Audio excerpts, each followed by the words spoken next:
I had a near-death situation. I had a home invasion situation happen to me. Right. When I walked out of that room, I thought I'd killed the dude. You know what I mean? I thought I walked out with a corpse in the room. Wait. Because you just skipped a whole lot of details. Yeah, well, I'm not going to go into a lot of details. To make a long story short, I walked out of there thinking that I'd killed the dude that basically attacked me. Wow. And I remember at that point in my life, you know, I'd been in altercations, I'd been in fights, I won some, I lost some, whatever, you know, but I was never really, like, there was always like a base level fear, I think, in terms of how I dealt with people. And that moment, I think I lost all my fear. For a good couple hours, I'm like, okay, this is what killing someone feels like, and I'm okay with this.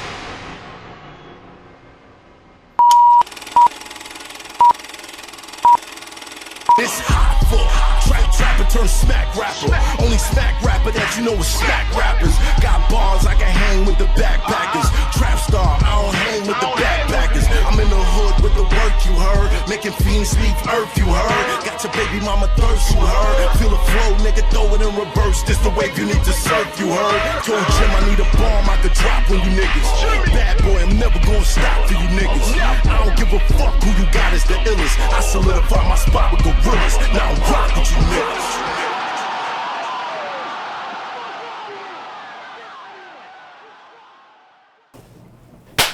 Alright, we back. My Expert Opinion, episode 98. 98. I'm up to 98, Vlad. Congrats. Damn, I just gave the whole guest thing away early. I'm so excited. I just said, can you believe it? It's crazy. Shout out to subscribers. If this is your first time watching, hit that subscribe button, hit that notification bell, hit the like, hit the share. Let everybody know that you in here. It don't cost you no paper unless you's a mother hater, okay? I got my man Mech in the building, as usual. Sean Bigger. He's gonna say 6 words. It's gonna be the realest thing you ever heard in life. He's gonna start a religion one day. I believe it. I believe it. Got my man Heineken, Bag Fuel, in the building. SO. Salute SO. Check out the clips that we did. Viagra cures COVID. Yo, we talked about some shit. We talked about some 100 milligrams yesterday. No, I don't think so. Oh, man. I don't think so. Oh, you don't think so? I don't think so. And before I get to my guest, I want to say the 100th episode is coming up. It's gonna be live. Stay tuned for details. I know we're at 98 and you're like, yo, you've been talking about this since 92.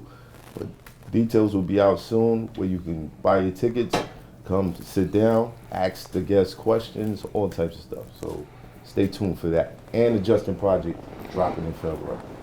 Now, my guest tonight.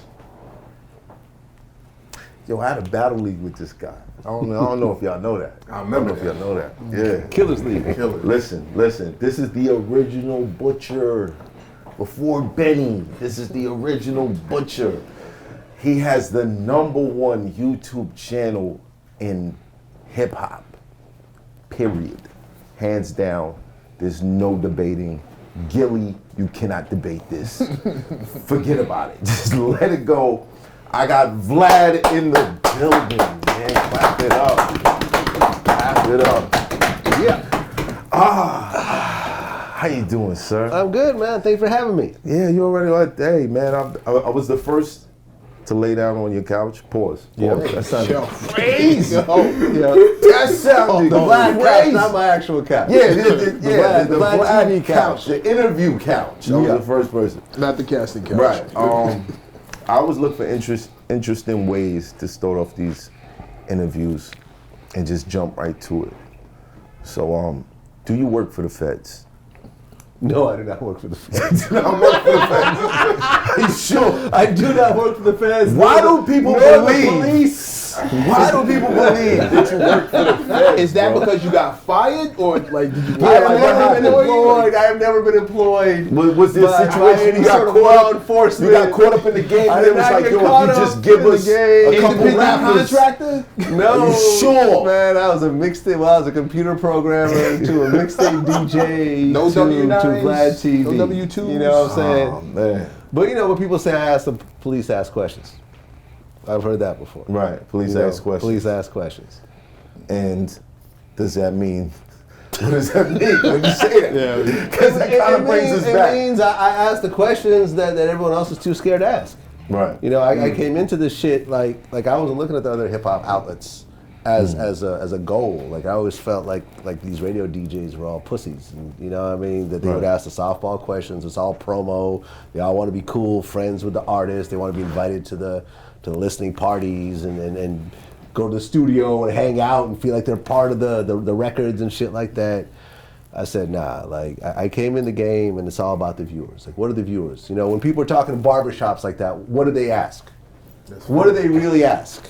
You know, when the cameras aren't on and you're talking about it with your friends, what do you really want to know? No, Like right. that's when, you know, that's what the viewers want to know. At the end of the day, the artists are going to come and go, the guests are going to come and go, the celebrities are going to come and go. The viewers are the ones that are going to be sticking around. Right. Watching you, paying your bills, giving you your views, and so forth. That's who you really got to cater to.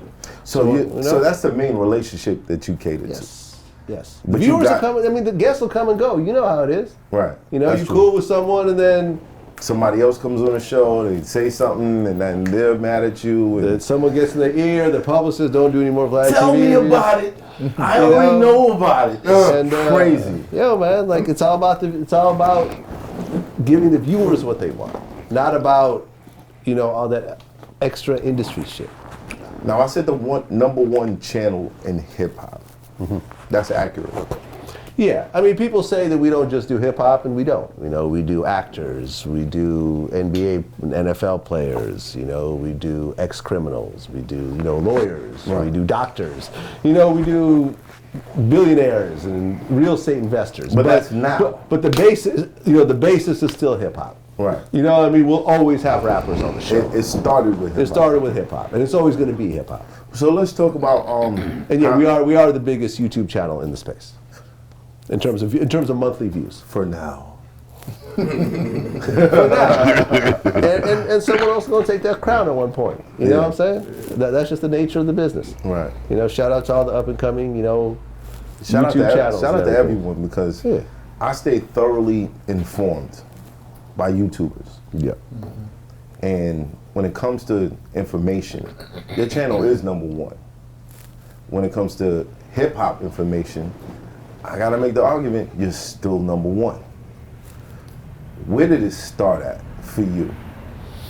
I mean, it started with DVDs, right? I mean, it started with mixtapes, but then it went, in terms of video, it did, we were part of the DVD era, which I think Right. Smack was sort of the dominant force during that era.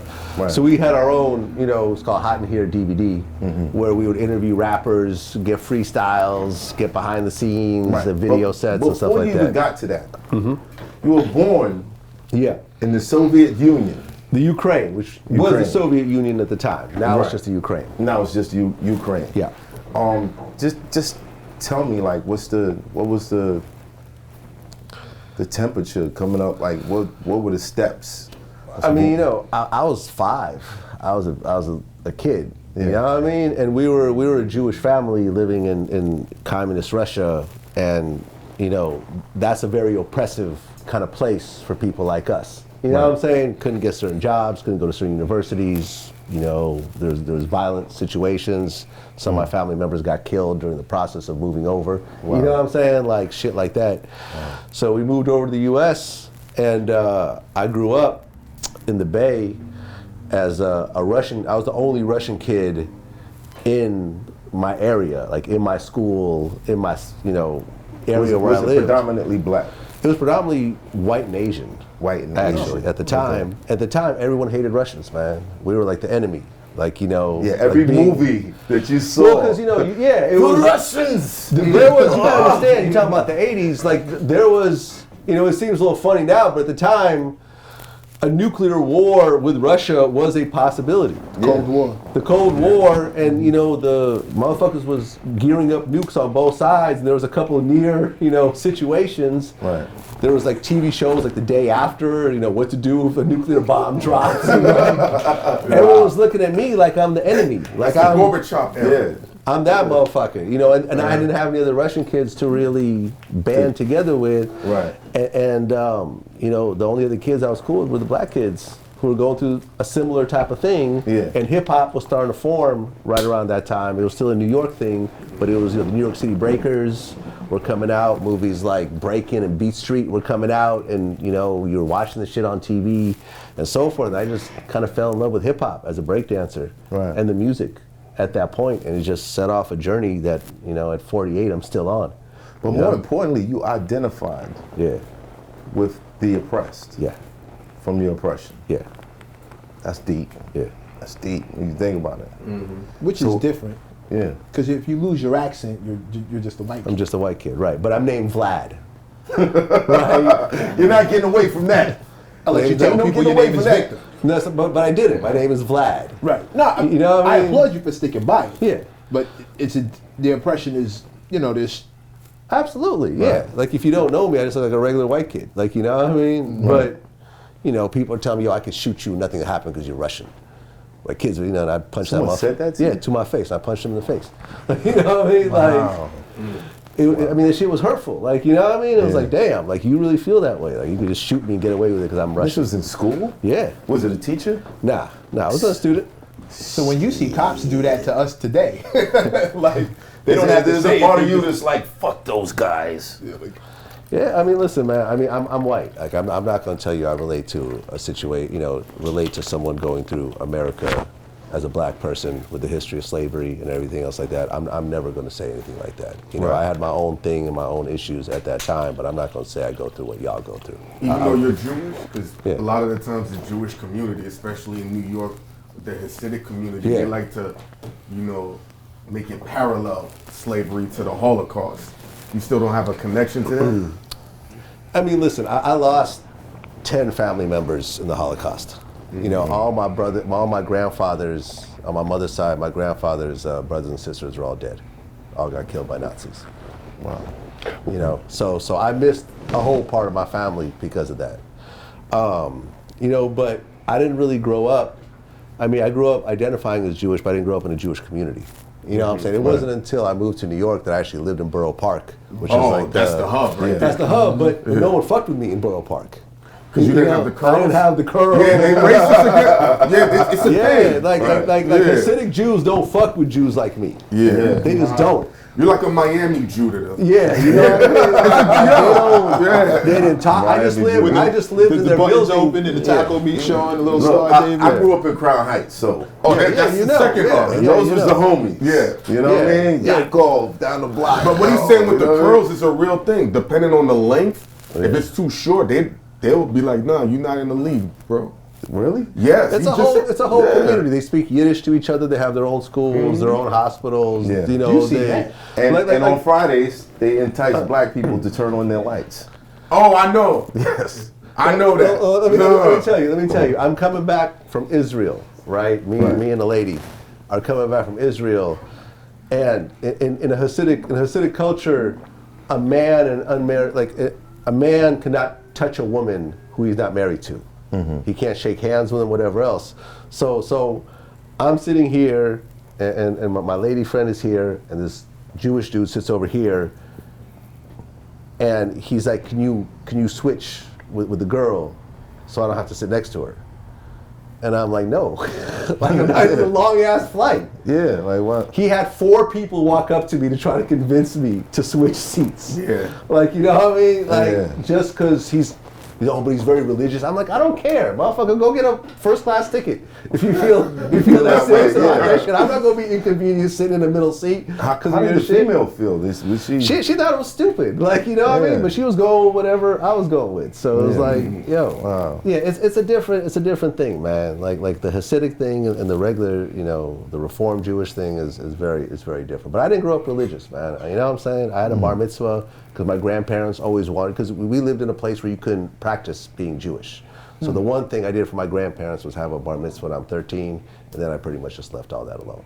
You know, I mean, I'm pretty much an atheist these days, and really just culturally, I relate to that, but I don't practice them. How'd you get into hip hop? I mean, it was what I talked about. Yeah. You know what I'm saying? It was the breakdancing and Did you break the dance? culture of it. Yeah. Yeah. Nah, Yeah. Vlad, you wasn't out here breakdancing. Absolutely. 100%. On the cardboard? On the cardboard.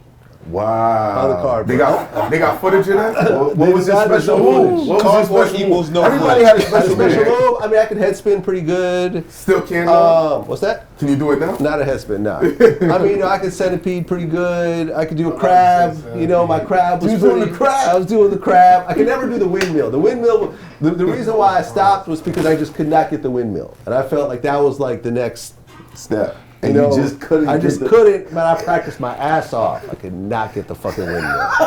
Your shoulders up. You know, so I see these videos of Jadakiss doing the windmill. I'm like, fuck this, man.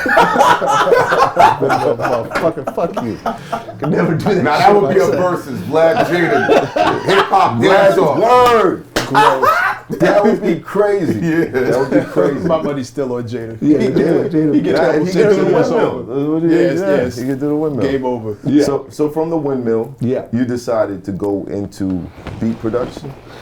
Well, I mean, we're talking about elementary school, Right. right? So all through junior high and high school and everything, I was just a fan. Like I would just buy anything I could buy. Like, you know, you got back then, you would just buy a record hoping it was dope because you couldn't. It wasn't on the radio. You know what I mean? Right. Especially in the Bay. You know, Video Music Box was a New York thing. There wasn't anything equivalent on the West Coast of that. You would just buy anything you could get your hands on. So like Egyptian Lover, you know, Johnson Crew, Soul Sonic Force, you know, Sugar Hill Gang, Nucleus, a lot of things that kind of were hot during the whole electro era. You know, Twilight 22, Electric Kingdom, like records like that were sort of the basis of hip hop. Those Right. groups never really got big after that, but they had like that moment in time. And I was just a fan, and I was just listening to everything I could listen to.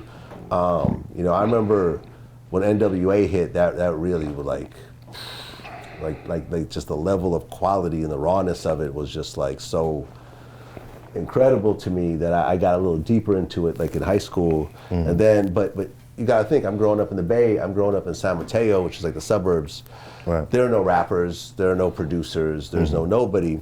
But then I go to college at UC Berkeley, and then boom, I'm in the East Bay. I'm meeting the Souls of Mischief and Dell on Telegraph Ave, chilling. Like I'm meeting other rappers that are really seriously doing, and that's when I started like producing and making beats and making demos and really kind of getting into it. But like a few years into it, I'm like, I'm never gonna be DJ Premier. I'm never gonna be whatever. these Why motherfuckers got- were you convinced that couldn't happen? I just did not have the musical ability. You know what I'm saying? Like there's just certain, and you know, as you know, like when you meet, like over time when I interview like the Dallas Austins or the, you know, the Pete Rocks or the, you know, the Dark Childs, you know, the dudes who really have these massive catalogs and hits, you realize that there's just something in them musically that really was just always there. You know what I mean? They just needed an outlet to get it out, and they were already doing it by 10, 12 years old. So I'm like, you know, I always had big dreams of what I was gonna do, and being a producer that would occasionally get a placement here and there wasn't my goal. And this one night, I remember I'd gotten this new apartment and I had this house party, and I'd hired, you know, this DJ friend of mine to DJ, and he left the equipment at my house. You know, like 2 SP1200s, a mixer, and whatever else. And I'm like, let me just fuck around with this. Let me just jump on the turntable. And it was just like, just natural. It was Just like, hit. I remember I made my first mixtape live that night. First time I ever jumped on the turntables. I knew how to, cause making beats for so long, you knew how stuff fit together. Right. And it was like, oh, this Simple is enough. natural. Like, yo, this is so easy for me. You know what I mean? Yeah. And then it was like, I got my own equipment. I did my first house party, and I'm like, oh yeah. How was the first doing this. house party? It was like nothing you've ever experienced. To DJ and see people spin, and when you put that next record on, and you get that reaction, like, it was like nothing you've ever experienced. Right. And I'm like, okay, this is what I'm doing now. So you learned I'm how to do the gonna be a windmill.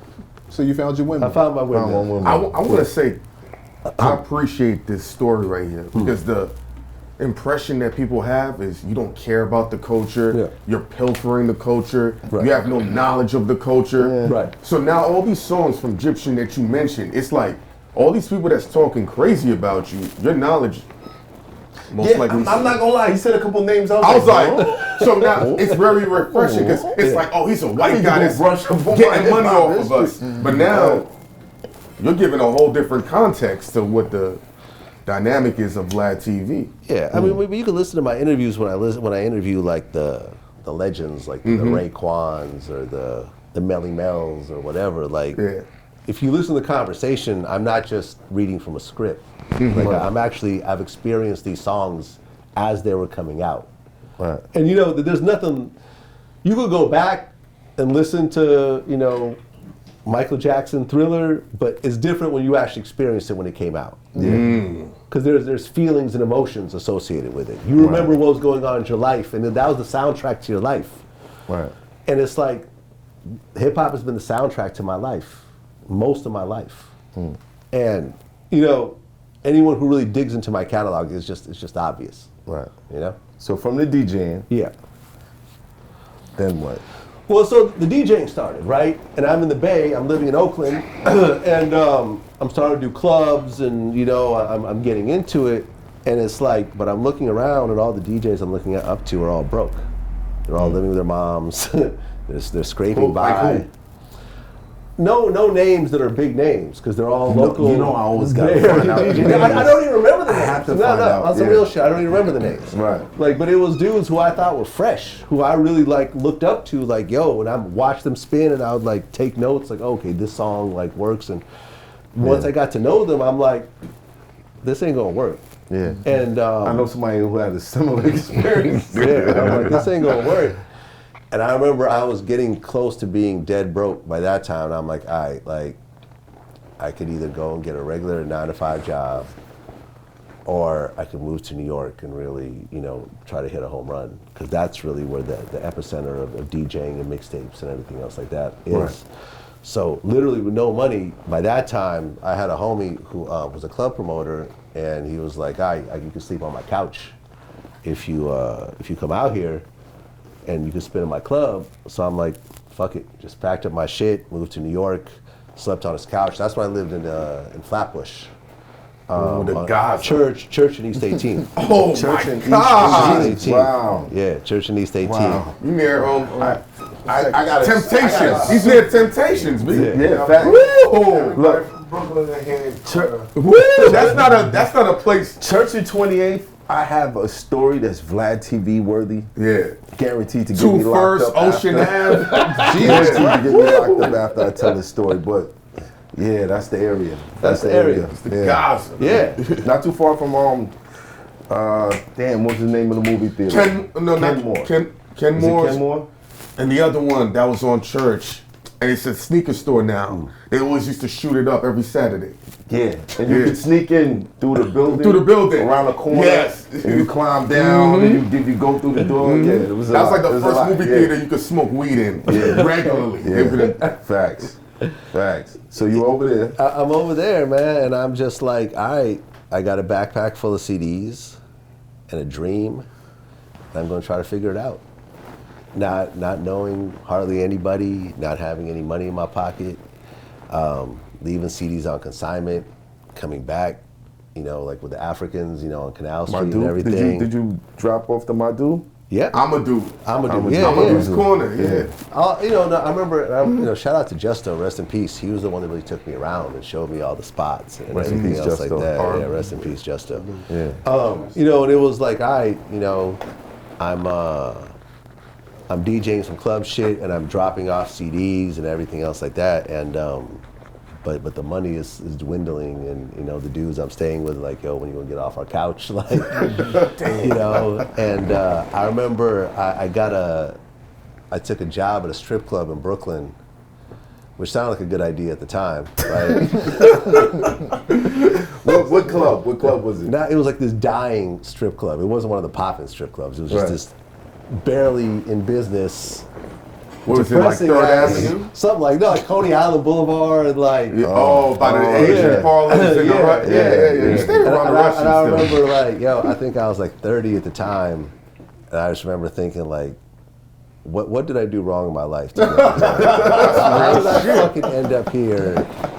Calling bubbles to the stage, not making any money, just feeling like I'm wasting my fucking life. Like, just like broke, you know what I mean? Just like, yo, like what the fuck did I do to end up here? Right. Like just really like a deep depression. Right. And at that club, I had a friend who was gonna kill me, you know, at the time, who knew DJ Dirty Harry, who I really looked up to with his blends and everything. Because I was doing mixtapes that, you know, some people were checking for, not really. But me and Dirty Harry linked up, and I came up with this idea, like, yo, let's do this Biggie, let's take a bunch of Biggie acapellas and remix them and put it out, and we'll call it Rap Phenomenon. And that mixtape, the Biggie Rap Phenomenon, was the first one to actually, I guess, go viral by today's standards. That was a I real. remember that. Yeah, the Biggie Rap Phenomenon. Yeah, that was a dope tape. I remember that was a big tape. fucking mix. Yeah, I remember MTV did a thing on it, and I remember I was like at this girl that I was dating, and I remember just like going, oh, I'm on MTV, like this is so crazy, like Pop champagne. Russian kid, like, you know, immigrant kid out of the Bay is on MTV with In New York mixtape City. in New York City. Wow. You know, and then after that we did a part 2, which was a Tupac The mixtape. Tupac one. With Tupac. yeah, I remember Green, that. Green I remember Lantern, that, who was yeah. Eminem's DJ at the time. Right. He joined us. Like I remember, I cornered him at Universal. I was like convinced him to do it with us. Like, What did it take to convince him? Because some people are so casual, they'll send a DM and think they put work in. yeah. What did it take to No, like I remember when me and Harry, because this mixtape was like big. Right. I mean, for us, it was like our biggest project ever. Yeah. And I'm talking to Harry. I'm like, yo, we should do a part 2. We should do a Tupac. I'm like, yeah. I'm like, yo, let's get the hottest DJ out right now. It's like Green Lantern. He's like, oh yeah, but I don't know him. Whatever else. And I think it was as a Dipset listening party in like Universal. And I remember I ran into Green Lantern, and I just cornered him. Like I literally was like, yo, you gotta do this. And he knew about the Tupac. I was like, yo, I need you to do this with us. Like, yo, this is gonna be big. It's gonna be a Tupac one. And he was like, okay, yeah, I think, okay, this kind of sounds like a good idea. And then, so next thing you know, we're all 3 of us are working on it. You know what I mean? And that mixtape came out, and that got even bigger. It got like a mixtape of the year at Justo's.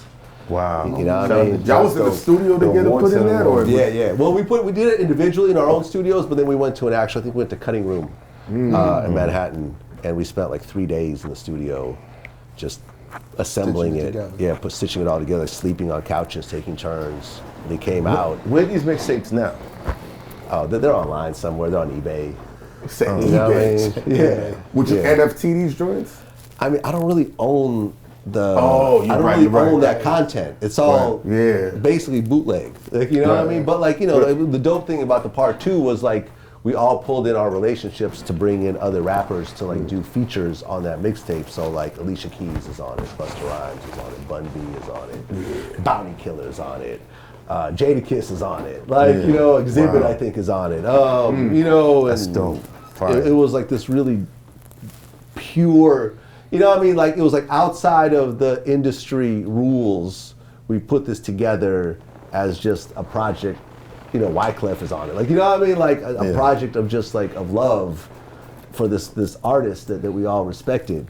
And it got big, and it was like, all right, like at this point, my name is a little bit out there. I'm getting shows overseas, and I'm touring, and I started like a mixtape business where I'm shipping to mom and pops and everything other, and I'm able to actually support myself through this shit at long last. I'm not struggling. It felt like success. Felt like a certain degree of success. Right. You know, not real success, because you're still kind of like on a treadmill, Right. you know, money-wise, but it felt like, like I'm getting some fans, some love, and I'm actually supporting Recognition. myself. Yeah, I'm supporting myself through this shit. I have, and the whole time I never had a job. Like I was always like, I know that if I took a job, it would take me out of the race, because I'm competing with people who are doing it full time.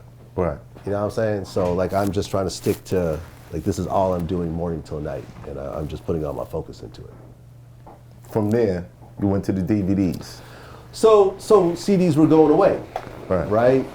And with the CDs going away, the mom and pop shops were going away. It wasn't like Virgin Megastore was carrying my shit. You know, it was still a bootleg product, essentially. Right.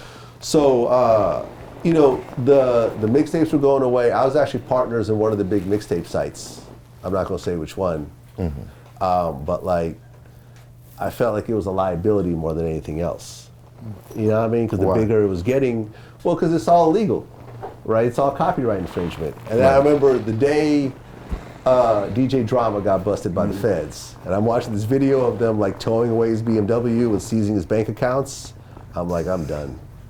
That's it. I'm out of this. That's my wake-up call right here. I'm like, this right here, because I'm having to put shit on people's names. I'm worried about the feds kicking down my door. Like, you know what I mean? It's not a cool way to live. I mean, I'm not selling drugs or anything or robbing people, but still, it's still copyright infringement. It's still a federal offense. How was that mixtape money? Because I've heard from DJs, it was like some great money laundering times. It wasn't great, man. It was okay. Not for you. I've heard from others like they were making like 40,000 a week. That's an exaggeration. Nah. I mean, maybe a Who Kid was Clue, or maybe, you know, K-Slay was real hot during that time, and, you know, maybe they were doing certain deals and so forth. I mean, Clue, I think, got money when in the heyday, when you were getting $15, $20 for your mixtapes. By the time I was in it, it was like $5, $6, $7. Like, you know what I mean? It wasn't the same. The bootleggers it was in decline. It was a lot of street money. And the Yeah, street no, I money mean, we got bootlegged a lot. I mean, I'm sure a lot of money was generated off that shit, but in terms of money I was getting, right. I was Masters, Vlad? here and there. You know, I think Wouldn't have when mattered we did, back then. Nobody would have bought it. Yeah, I mean, me and Rock Raider, we did the rock phenomenon. It was like a rock mashup tape. Rest in peace, Rest in peace, Rock Raider, man. One of my favorite people. Killed me when he died, man. But we did that, and we sold some masters like overseas and shit. But it was just, you're just hustling. You're hustling to your next check, and you know, it's rough because every month you're getting less and less for the mixtapes. So you're having to increase your output to just do what you did the month before, and it's just like you're on a hamster wheel. Yeah. So around that time, I think my man Hip Hop, you know, who's Big's brother, you know, from Rockefeller, he introduced me to QD3, Quincy Jones's son, who was doing the Beef DVDs at the time. And I remember I was just hanging out with him in the studio, and he was just telling me how it all, like, how he puts the shit together, how documentaries work, and I'm like, I can do that. That don't sound too different from making mixtapes. It's just video as opposed to audio. Like, I think at the time I was hanging out with Games people. Yeah. Dude, New Jersey Devil, who was real close to Game. Oh, shout out to New Jersey Devil. Yeah. And I'm like, yo, let's do because he's like, yo, let's do a mixtape together. And I'm like, and he's like, well, we'll get Game involved. And I'm like, we should do a mixtape and a DVD. And he's like, oh, that's a great idea. So it's called The Devil's Advocate. It's just me with a video camera hanging out with Game, like while he's doing his New York runs and his LA runs. Right. And that was my first DVD project. And I'm like, all right, like this seems to be the next shit. And that's when I launched, you know, my DVD series and everything else like that. But then you're running into the same problem once again because DVDs are going away. You know what I mean? So I'm like, here we are again in the same fucked up situation where I'm having to make more DVDs to make what I made last month. The DVD money's a little bit better, but not much better. And once again, the shit, I'm owning it, but I'm still putting some music in it that I don't really own, and it's not like these are commercial projects and so forth. And right around that time, I had there was the idea to do my first documentary, which was Ghost Ride the Whip, which is a documentary about the hyphy movement. We got a deal to do that, and at the same time, YouTube was launching its partner program. And one of the dudes at YouTube was a fan of my mixtapes, who was one of the guys in charge of that program. Right. So I was able to get into that super early. You know what I mean? Yeah. And so all this footage. Super early? What year? 2008. Oh, 2008. 2008. What? Because I remember there was a time when in 2007, Soulja Boy was like, he's getting 25 cents a click. Yeah, no, Soulja Boy probably had a YouTube channel before me. Yeah, so like, was your partnership deal, since you got it so early, was your CPM higher? No, CPM there was trash back then. I mean, like, but you were lucky to get anything. You know what I mean? Right. But the whole thing of it was like, I'm working on this documentary, and I'm launching the YouTube channel at the same time. But what I saw the vision of YouTube already, because what I kind of skipped over, you know, when I said I went to college, I was a computer science major at UC Berkeley, so I had a good understanding of how computers work and how the internet works. Right. You know, I had worked for I'd worked for like Intel and stuff like that while I was still in school. So I had a good technical understanding of everything. And when I saw YouTube, I saw the big picture of it like that. It was like, oh, okay, so you upload these videos, you can get paid off your YouTube channel, but then when other people embed your videos on their platform, you get paid off of that too. True, yeah. And I'm like, the light bulb went off. I'm like, this is it. This is going to be the biggest video platform on earth. And I need to drop everything I'm doing to just focus on that. So I finished the documentary. I stopped DJing, I stopped doing mixtapes, I stopped doing DVDs, I stopped hosting mixtapes, I started, you know, touring, whatever, and I just put all my effort into it. I remember the movie dude that I was working with at the time, I'm not gonna say his name, but he was like, I remember I showed him this shit, and he was like, this is a waste of time. Like, ain't no money in this shit. Like, you need to start working. You need to be moving, you need to work with the movie companies, do your movies, that's how you get your money. And that was one of those things where I'm like, nah, I'm gonna stick with this. And like, when you see our trajectories, you know what I mean? Right. Me and this movie dude, it's like, you know, there's no situation, because I'd done 2 documentaries, and I never got a single penny in terms of residuals off any of them. Whereas, you know, VLADTV, I didn't have any partners, I didn't have any investors. I'm like, yo, I'm just gonna own this flat out myself. And I'll hire people over time, and you know, that's when you realize the strength of an asset business. You know what I mean? When you have an asset business, whether it's videos, whether it's music, whether it's property, whether it's stocks, whether it's crypto, whether it's virtual property, the metaverse, whatever you have that's a valuable asset that remains valuable, you know, year after year, that's when real wealth gets built. You know what I'm saying? Right. And that's when it all just sort of like my life just started to shift. You know, and then, you know, you fast forward 14 years later, Vlad TV is, you know, where it is. Number one. Number one. Clap it up. Now, in all those years of mixtapes and doing all this other stuff, what was the most gangster shit you ever did? Most gangster shit I ever did? The most gangster shit that you ever did. Yeah, I know where you're going with this. Because we because we know hip hop, you know, it gets crazy sometimes. What's that? Phones? Phone. Yeah. Well, what would you say is the most gangster shit that you ever did? I'll put it like this. I had a near-death situation. I had a home invasion situation happen to me.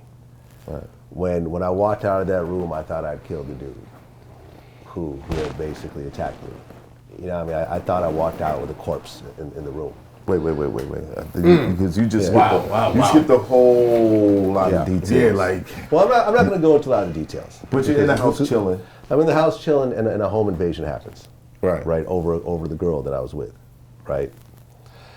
So it was about the girl? It was about Was the she girl. bad? Wow. Was she bad? Super bad. Super bad. Yeah. Okay. Yeah, it was an ex-boyfriend. It'd be like that. It was an ex-boyfriend, home invasion. Was he Spanish?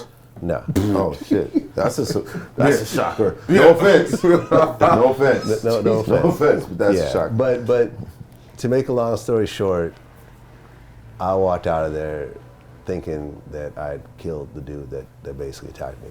Wow. And I remember at that point in my life, you know, I'd been in altercations, I'd been in fights, I won some, I lost some, whatever, you know, but I was never really, like, there was always like a base level of fear, I think, in terms of how I dealt with people. And that moment, I think I lost all my fear, because I felt I kind of looked death in the face. You know what I mean? Yeah. Like it was really like I thought I was going to die that night. Like, So he had weapons too? It's a whole long story. Right. Like, you know what I'm saying? Yeah. It's a whole fucked up. So you was calm in the story. shootout then? I mean, I thought I killed him, and Wow. the thing about, he ended up surviving, but the thing of it was, for a good couple hours, I'm like, okay, this is what killing someone feels like, and I'm okay with this. Like in a self-defense situation, it doesn't bother me. You know what I mean? Yeah. And I'm like, from here, I'm like, from this point on, no one's gonna tell me what the fuck I'm gonna do. Like, you know what I mean? No one's gonna back me down, no one's gonna intimidate me, no one's gonna punk me, like, no one's gonna scare me. Not to say that I'm a tough guy of any sort. Like, my goal in life is to not get into any physical altercations for the rest of my life. Right. That's been my persona, like my thought pattern for a while. This is why I have security and so forth. But like, I'm just not gonna let another man tell me what I'm gonna do, or woman for that matter. Like, they're not gonna tell me what to do out of fear or intimidation. And I think that is what allowed VLADTV to be what it was. Because I think that a lot of people in general are scared. Like, you know what I mean? They're worried if someone talks tough to them on the phone, or they threaten them, or they some gang shit, or it's like, yo, like, you know, I'm gonna green light you, or, you know, I'm gonna make it hard for you, whatever. And my thing has always been like, whatever. You know, you're gonna do what you're gonna do, I'm gonna do what I'm gonna do. I'm not trying to hurt anybody, but I'm also got a job to do. Right. And I think that was like the turning point. And I think that VLADTV has been on that trajectory of like, we have our own game plan. It's not about what you want. Right. It's not about any outside forces. Right. And that I think answers your question pretty much. There's no favoritism. No. And there's no like extortion. There's no like, you know what I mean? Like, you know, when you talked about like, you know, like the source situation in Benzino is sort of like, you know, and Dave even talked about it in an interview that we did on our platform, was like, you know, Dave liked having like the street presence of a Benzino around to handle certain situations and everything else like that. But there's a price to pay. But there's a price to pay for that. You know what I mean? Like that also ended up hurting the source, because now you got this dude who has his own ideas and his own agenda and so forth. Where would the source be bigger than VLADTV right now if it was just Dave Mays? You know? Would it never gotten sold, and, you know, I mean, and so forth? Who knows? But we'll never know, because you brought in people, and I think there's probably a certain level of fear that Dave had, and, you know, and Benzino was like, yo, I got this. I believe that. Yeah. I definitely you know, believe that. And we touched on this in our But he would interviews. never admit that. I mean, is there a way to You feel me? balance street and corporate though? Especially in this hip hop. There's definitely a way to balance. I mean, I think that's really. I think there's a way to balance it, but not when you have partners that are in the street like that. Like, you know what I'm saying? Who are still want to remain in the street. Like, you know what I mean? Like, Biggs was in the street, but once he joined Rockefeller, like, he's done with that. Right. Like you don't hear Biggs doing anything stupid. Like, you know what I mean? Right. Like, No, it doesn't balance because the rules are different. What you consider fair and just in the world of business is non-existent. You have to get rid of the word. You have to get rid of the word fair. yeah. You did me dirty. No, I followed the contract. Right. Yeah, but you did me dirty. No, I followed the contract. right. Yeah, but you cut my throat. You signed the contract. I didn't make you sign it. You signed it. Contracts are not in the streets. They don't exist. We don't care about But contracts. it's We don't only- care about in the contracts. streets- That's why I said, is there a We don't care better? about contracts. No, because in the it's right and streets- wrong. it's- what yeah, I believe exactly. versus what you believe. Right, And, you just know, chaos. And that depends on what you can. That Chaos. depends on what. chaos, That depends on right? what you can enforce. Right. That Now- depends on what you now, can in the enforce. situation that you were talking about before the show started, like what was that? As far as When the whole Eminem Benzino thing was going on, because I got stories of my own. But what was the environment? You were working at the source. when the Eminem thing popped up, it was tense. It was tense because I could sit here and describe a situation that sounds wild, but to be honest, everyone who works a 9 to 5 goes through the exact same thing, and that is your financial stability and your livelihood and what you're able to do for your family and people around you Right. are now in the hands of someone else. Right. And you have to hope that that person is stable. If your boss has a wild day, or has a bad day and decides to make some crazy moves and puts all your shit in jeopardy, it just so happens that at the time, my boss was a public figure. Right. The people who I worked for directly were both public figures, and if they had bad days, it made the news. So now everybody knows that my company itself is having a bad day thanks to the guy at the top losing his shit or being pissed off or holding a grudge or not being professional but being more street. Right. But to go back to what he said with Biggs actually ended up going to jail because of the street elements. Well, you know what I mean? It's tricky. Well, Yeah. we talked about that situation on the interview. Okay. The whole weed thing. Right. What Biggs did was there was a dude that was growing some weed and a dude that wanted to buy some weed, so he was just doing a favor and just got them on the phone together, not knowing one of them was working with the feds. So now he's tied into a conspiracy. But Biggs himself wasn't really growing the weed or trying to push it. It was just you trying to help out your friends. And then Next thing you know, you're in jail. Yeah. Getting caught And up that in could that. be anybody. Yeah, and I don't think that's Biggs getting back in the streets. I don't think you know that- what I mean. but I you think know, it's the just, element but of- nobody heard that part. I don't think. No, There I are mean, not but you many know, people that know that. the part. element of would Vlad do that same favor? You get what I'm saying? I might do that favor. I might do that. I might do that think- favor. Yeah. At the trajectory you are at right now? I mean, right now, no. I Yeah, see, won't you touch don't- it. But you know what I mean. But like, If anybody is trying to buy anything and the feds are interested in it, it really doesn't, it could be anything. You could Yeah. be, hey, listen, my man is selling a car. You said you want to buy a car here. You find out the car is stolen. yeah, Like that could be anything. You could just Right. be connecting the dots. And you That just could be get anything. caught up in the middle. Right. right, But because you're the public figure, you're gonna make the headline. of course. And the feds gonna go extra Welcome hard to with the shit. source. Yeah, I mean, Welcome to the And that source. was the source. Right back to the source. And there was days that you worked at the source and you were wondering if Double XL was hiring, right? Absolutely. The day Eminem dropped his diss record, I was trying to figure out what the next move was. I'm on the computer, the message boards, which is what we had at the time, Yeah. were going nuts. All of Eminem's fans, of which he had millions, Right. were talking about not just Benzino, which would have been cool on its own. Had he been just a rapper having a beef with another rapper, Right. we'd have no problem. But the fact that he involved the Source magazine in it, told everybody he was the co-owner, and called himself the 5 mic giver and all this other good shit. wait. Did Benzino call him the five mic giver? If I'm not, this is Hold on, decades hold on. ago. I haven't heard this before. The 5 mic Decade. giver. It was in a bar. It wasn't like something he was walking around, but it was like in a bar. I'm the 5 mic giver. And he Pause. Sounds crazy. and he, once he involved his business Right. in his legitimate business with street/rap shit, Right.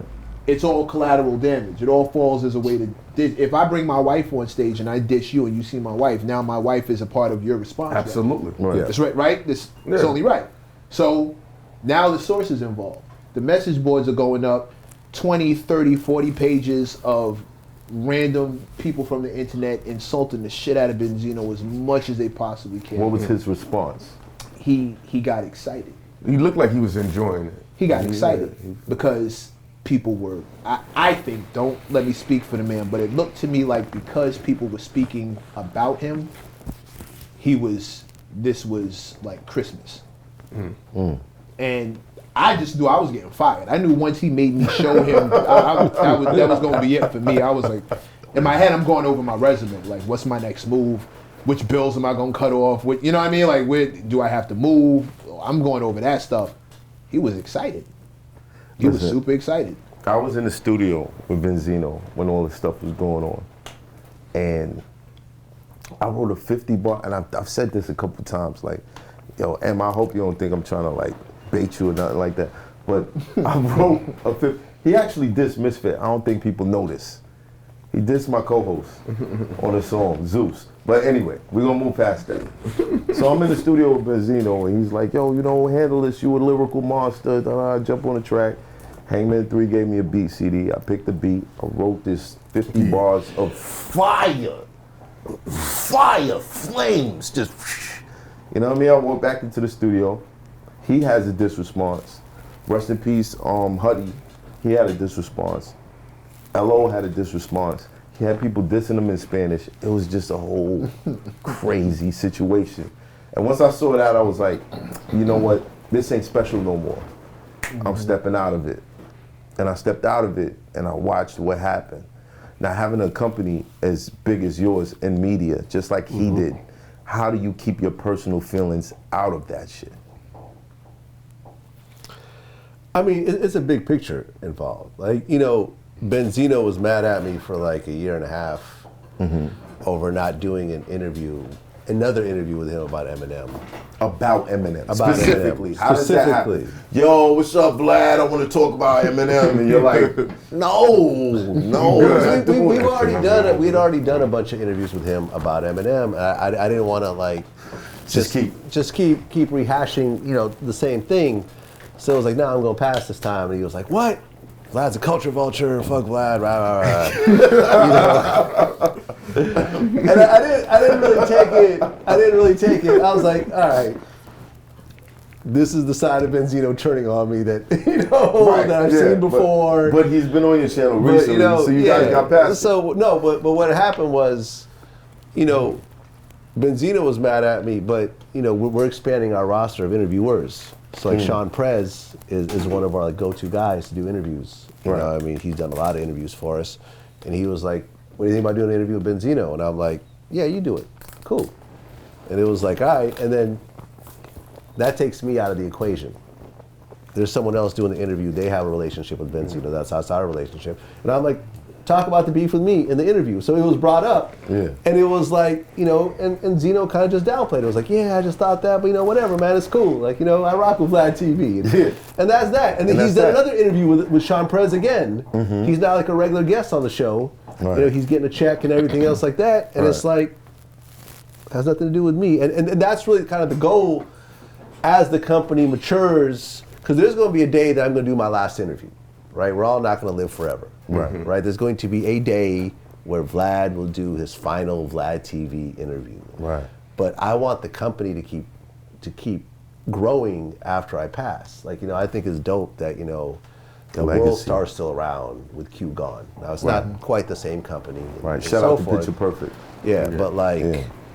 World Star still has 35 million whatever followers on Instagram, and they have a big YouTube channel. It's still a viable business. Like, I want that.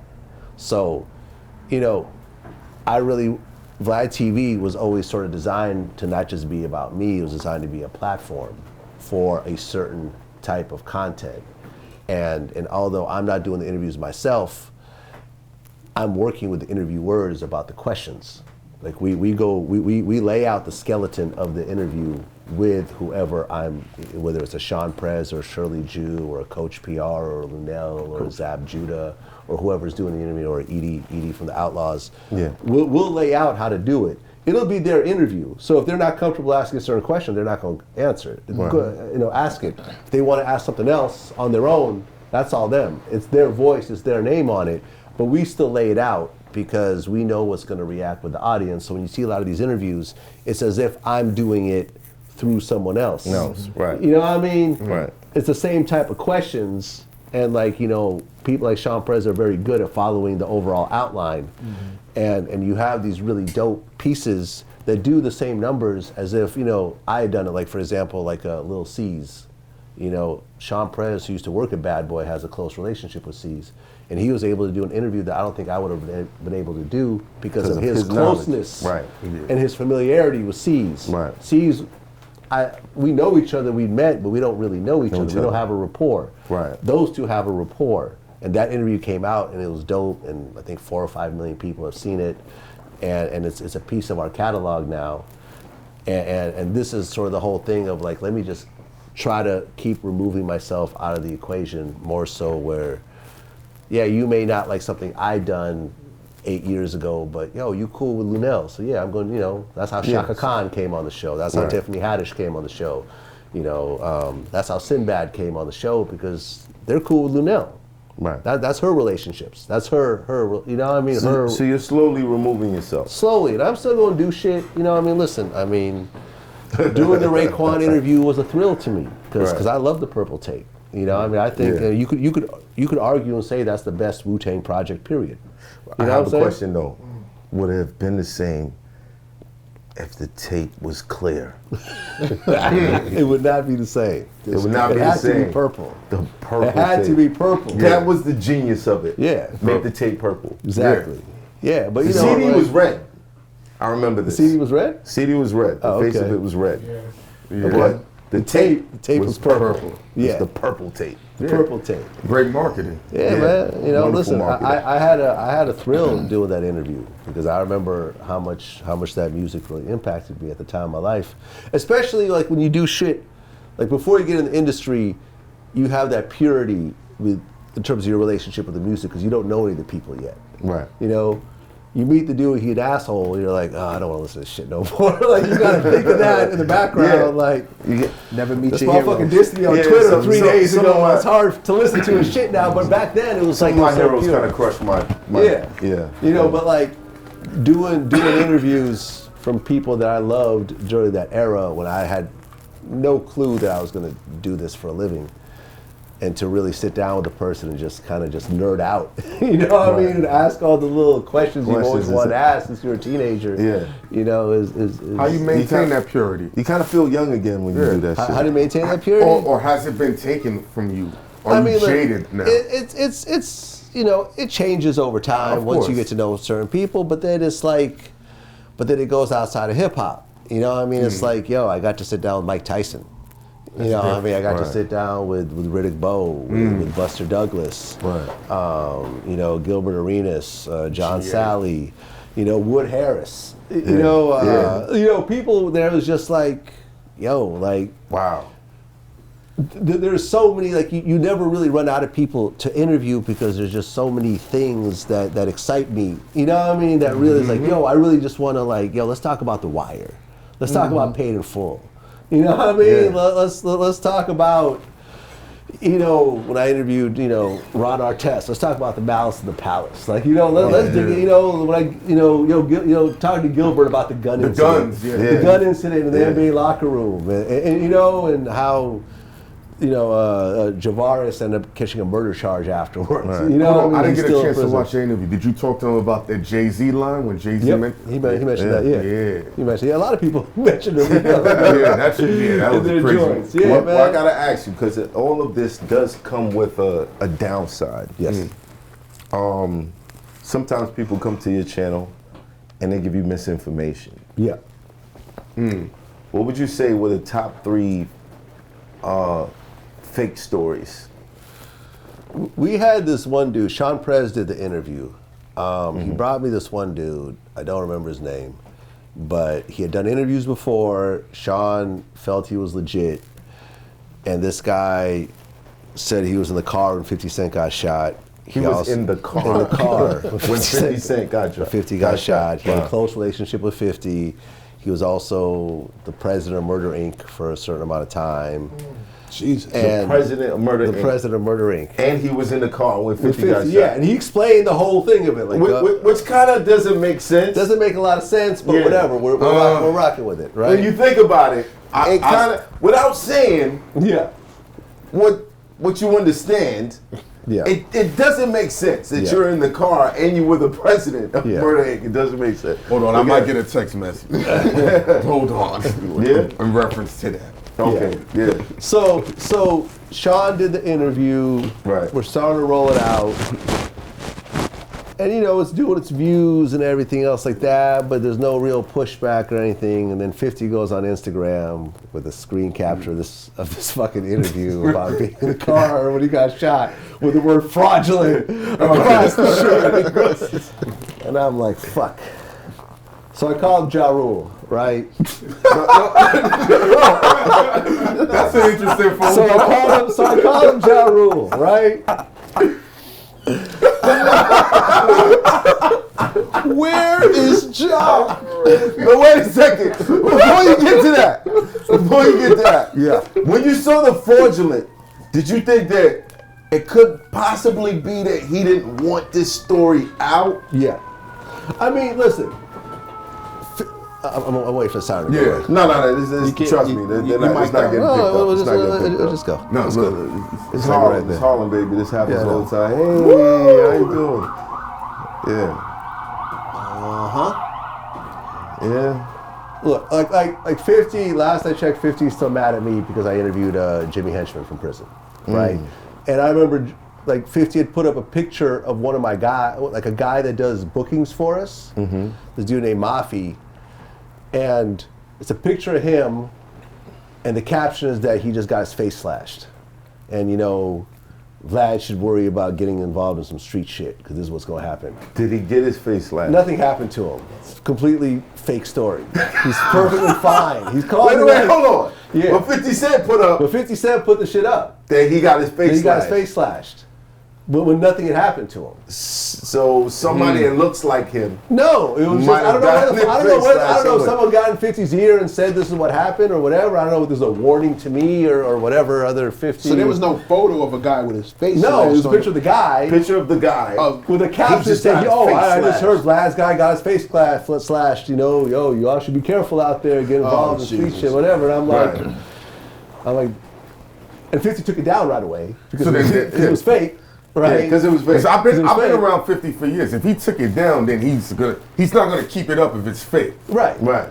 So whatever the situation was. Right. Yeah. So when I saw that, I'm like, is this just 50 poking at me again because he don't like me because he's still mad about the shit back then, or is this really a fake story? So I called Ja Rule. I don't know why that's funny. So I called Ja Rule. I don't know why it's funny. I'm And sorry. I don't know why it's funny. because you laughed. Like, But I don't know why you find that so anytime funny. somebody says, so I called Ja Rule, it's like, So I called Ja Rule, and I'm like, hey, like this guy here, was he ever the president of Murder Inc.? And Ja said, I have no idea who this is. I've never seen or heard of this guy in my life. wow. I said, all right. So how did he sneak through? So then, What's the motivation behind this shit, bro? so then I call Chris Gotti, Yeah. right? Chris Herb's Gotti. brother, you know, who's heavily You involved. have a in good Murder Inc. relationship with them. Good relationship with him as well. I Right. interviewed him as well. Once again, I have no idea who this is. And I'm just like, fuck. How does this slip through the It's somehow, and you know, he's giving these detailed accounts and answering questions and everything else like that. So I'm like, let me take all this shit down as quickly as possible. What was his name? I don't remember. You can look He's it from up. Queens, though. wasn't I think he's from he? Queens. Yeah, Yeah, he's from Queens. Queens. No, he's from Queens. So He probably street He knew the dude. story. No, and look. And he manipulated right, his right. way. So Yes. I tell the shit to Sean, right? Yeah, damn. I tell the shit to Sean. Do you, hold on, before that, Yeah. do you issue an apology? No, I just take it down. I Why just don't take it you down. issue an apology? Because it's just easier, you know, a lot of times with situations like this, it's easier just to take it down, you know, and just kind of keep it moving. Like if 50 had pushed the issue, then I would have had to address it further. But then once I took it down, 50 took his post down as well.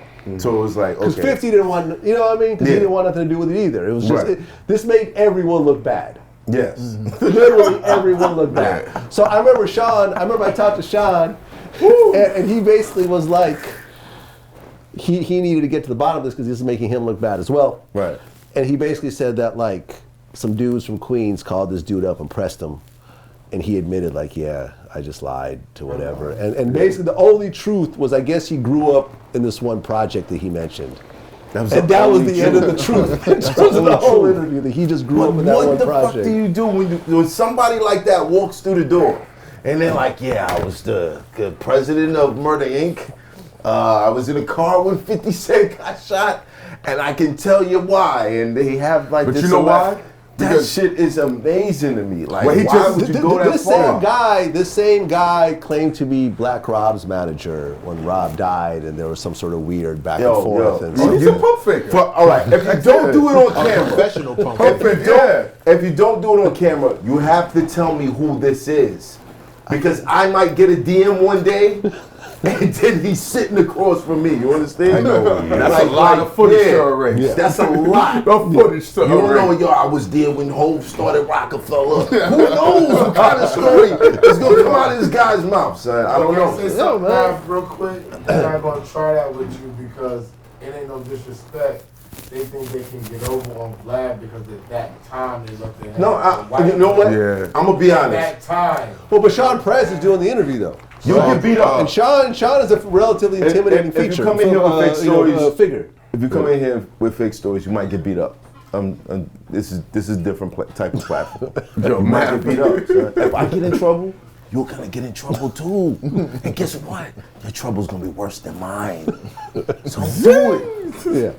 Don't do that. There'll Don't be come no- over here with that shit. There'll be no You calling was John president of Murder Inc. and you was in a car when 50 Cent got shot.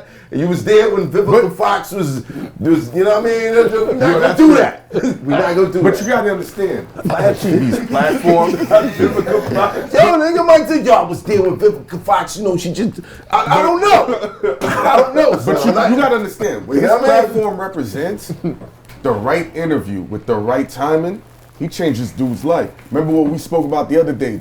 A couple of young ladies said, I want to be on the Math Hoffa show. They understand the energy. The Vlad couch is a landmark.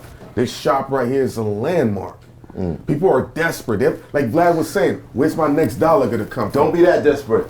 If I sit with Vlad and I say this It's pump fake, not gonna 10 work million out for you, views, buddy. you're Not gonna work up. Bro, attention is the new currency. It's been that Yeah, way. man. Attention is You're the not, new you're not always currency. going to get it right. You know, we have over 10,000 clips on the site, and there's going to be some times where we don't quite get it right. You're going to deal with some crazy people. You're going to deal with some liars. You're going to deal with some exaggerators and so forth. But you know, you want to take responsibility for it. You want to take it down when it's wrong. You know what I mean? Right. If you have to address it publicly, you address it publicly. You know, if you don't have to address it publicly, you just keep it moving. But you don't keep it up Right. out of stubbornness if it's not true. Because at the end of the day, people could say, you know, some people like the platform, some people don't like the platform, but we have consistently reported on the truth. Right. Over and over again. We have broken stories that ultimately ended up being true. And at the end of the day, like a lot of people were mad at me when I interviewed No Plug, the dude that was involved in the killing of Bankroll Fresh. They hate you in Atlanta. They hated me for that. But look what happened roughly a year later. Me and Charlamagne got into it over that. You know what I mean? Because he was like, yo, like, I don't like that you did that interview, whatever. Right. But then a year later, they released the footage, and it was exactly what he talked about. He was returning. He shot at. Bankroll Fresh shot at him first. And he returned returned fire. Bankroll Fresh got killed. Bankroll Fresh is the more popular artist, obviously. Right. So everyone's going to take his side. Right. But at the end of once the you day, see it, you're like, at the end it's of the day, justified. listen to me. If you shoot at me and I have a gun, I'm going to shoot back. Right? Right? Like who would not do that? No, it's not You know? the fact. It's not the facts of the case. It's you specifically, your Right. involvement. Yeah, it's not okay. the facts. And I got to get to this question. Yeah. Why do people feel like you're a culture vulture? After sitting here and hearing His love for hip hop. your love for hip hop, why do people feel That's like not what it you're is. a culture vulture? I mean, Culture name a vulture. white person in hip hop that hasn't been called a culture vulture. Steve Rifkin gets called a culture vulture. Wow. Steve Rifkin, I've seen it in the comments. Yo, this fucking culture vulture. Rah, rah. Like, yo, this is the man who brought you Wu-Tang, 3-6 Mafia, Exhibit, Mobb Deep. Alcoholics, Mobb Deep, Big Big Pun. Pun, Akon, Melody Fiona, Asher Roth, Remy Ma. Remy Ma, you know, Terror Squad, Dead like Prez. Yeah. Dead Prez. This is the man Dead who Prez. said. Steve This is the Rifkin's- man who said. Yeah, who pulled the trigger on all these people. This is who made the final decision. And you could say, "Oh, Big Pun would have blown up anyways." No, Big Pun could have not blown up anyways. Without Wu-Tang- Steve Rifkin? you don't know. You have no Yeah, idea. You don't know. There's no way to find it I'm out. not questioning Yeah. you. There's I'm no way just to find it out. giving context. You don't know. Yeah, right. Wu-Tang could have not gotten the deal. We've seen it on the You know what show. I'm saying? It's okay. Wait. It's not being called a culture vulture that necessarily is the thing. It's Yeah. who's calling you a culture vulture. Some idiot who has no idea of Steve Rifkin's resume, what he's contributed to hip hop as a culture. Yeah. Calling Steve Rifkin a culture vulture, you're telling us more about you than you are about him. Yeah. It's who's calling you a culture vulture and why. Right. Your knowledge and love, we were talking about it a little while ago about like, do you ever lose the purity? I think you always lose the purity, but you can still keep the passion. What he's describing is passion. Absolutely. To go talk to the next person. Right. The culture vulture thing is going to come in where, as a white man, you are seen profiting from not only black culture, but black misery. Yeah. People being miserable. Now, Yeah. as a journalist who interviewed you, there are stories we hear all the time that we don't put out front. Right? Now, when I was in my strongest journalism days, our audience wasn't looking for that. That's not what they wanted. When we spoke earlier, At the source. right? Yeah. We spoke earlier, and you said, you know, DJs want to be friends and they want to keep it friendly. Right. I completely dig that. You get friendly so you can stick around and hear some stuff that maybe they wouldn't tell you if you're just not that close to them. But what they tell you doesn't mean that it makes the press. Right. Doesn't mean that it makes the papers. Right. I think where most of the gripe comes in for you is that you are not beholden to the culture as much as you are beholden to the business. From your own speech, from your own words, the audience is all encompassing for you. That's your entire. That's what you're basing your moves on. It's the majority of it, but there's always a balancing act, right? You can't just be audience. You gotta, we have regular guests on the show, like, you know what I mean? Like, yeah, but those are we have regular guests on the show, and I see what you're going through. Like, for example, when I interviewed Ralph McDaniels, Video Music Box, Uncle Ralph. yeah, Uncle Ralph, and it's like we talked about our interview styles, and his thing has always been, I always try to keep it light. I always just try to talk about what they do and whatever, and I'm like, but, you've never talked about any of their beefs or any of the other stuff. He's like, yeah, I just love hip hop so much. I just don't want to do anything to really hurt it, and that's why I just want to focus on just the positive stuff. And that's his style, Right. and I respect it. You know what I'm saying? It's legit. It's legit. But what I do want to say is that we do. We talk about the misery and everything else like that. Like, yeah, that's part of it, but that's never the whole thing. Like, when I talked to Raekwon for 2 hours, yeah, we talked about how he got shot. Yeah, we talked about the problems he's had with Wu-Tang and everything else like that. Right. But the majority of it was the celebration of him as an artist, of the significance of Wu-Tang's first album, the significance of the Purple Tape, the significance of, of how he gave Ghostface Killer half his advance. To do that tape with him, to do that album with him. Like, who does that? Right. Who gets a solo album deal and gives their homie half to just show up on their shit? That's unheard of. I've never heard of that. That is official. I've never heard of that. But You know what I'm saying? let's just And- be and honest. Hold on. Let me just finish my thought. But of course, like, that's not the clip that necessarily goes viral, right? So it looks like all I'm doing is just reporting on negative shit, which is nonsense when you watch the whole interview. That clip, the negative clip, might go viral. Absolutely. And at the end of the day, name me one media company that just focus on positive shit, and that's all they do. We're not going to talk about war. We're not going to talk about earthquakes. We're not going to talk about that rock falling on the people in Brazil. We're just going to talk about happy shit. Right. Thank you. Thank you. Name me one media outlet that does that. One. It's And I try to say this to people, and they don't get it, because I will post up clips of With Wyclef. how to make your life better. Yeah. Done. 1,000 views. If that. The worst thing going on in your life. 30 million. 300K. Like, what do you do, bro? Like, But there's obviously like an innate attraction to negativity. I think what is unfair for him, because I've done interviews and people always ask, how do you feel about Vlad exploiting people? I said, how is he exploiting them? I said, I don't know if he has a shotgun in the back and he's telling them, answer this shit and incriminate yourself. Yeah, I mean, he is the butcher. If you're doing that shit, but when I see you do your interviews, and I've done a lot of interviews with celebrities, and I don't know if you've gone through this, Math. The black dudes will come, don't ask me shit, right? They don't want to talk about nothing. Vlad turns the camera on, tell me about your day. Yeah, Vlad, I shot 100 niggas. I did this. And I'm like, hold on. on. Now I gotta ask you. What the fuck is this? No, I gotta ask Am I you. bugging, Vlad? Listen, hold on. Let's get to the meat and macaroni. Meat and Nobody macaroni. does meat and I do. potatoes. I'm No, Haitian. I like macaroni. Me too. Macaroni and cheese. Macaroni and cheese. Casanova did a video Yeah. claiming to be the biggest gangster in Flatbush. Yeah, in the past. In Not the past. currently. Before he went to prison, he was the biggest gangster in Flatbush, is what he said on camera. Right. When you're sitting there and you're hearing the things that some people are saying, when they're basically snitching on themselves. Are they?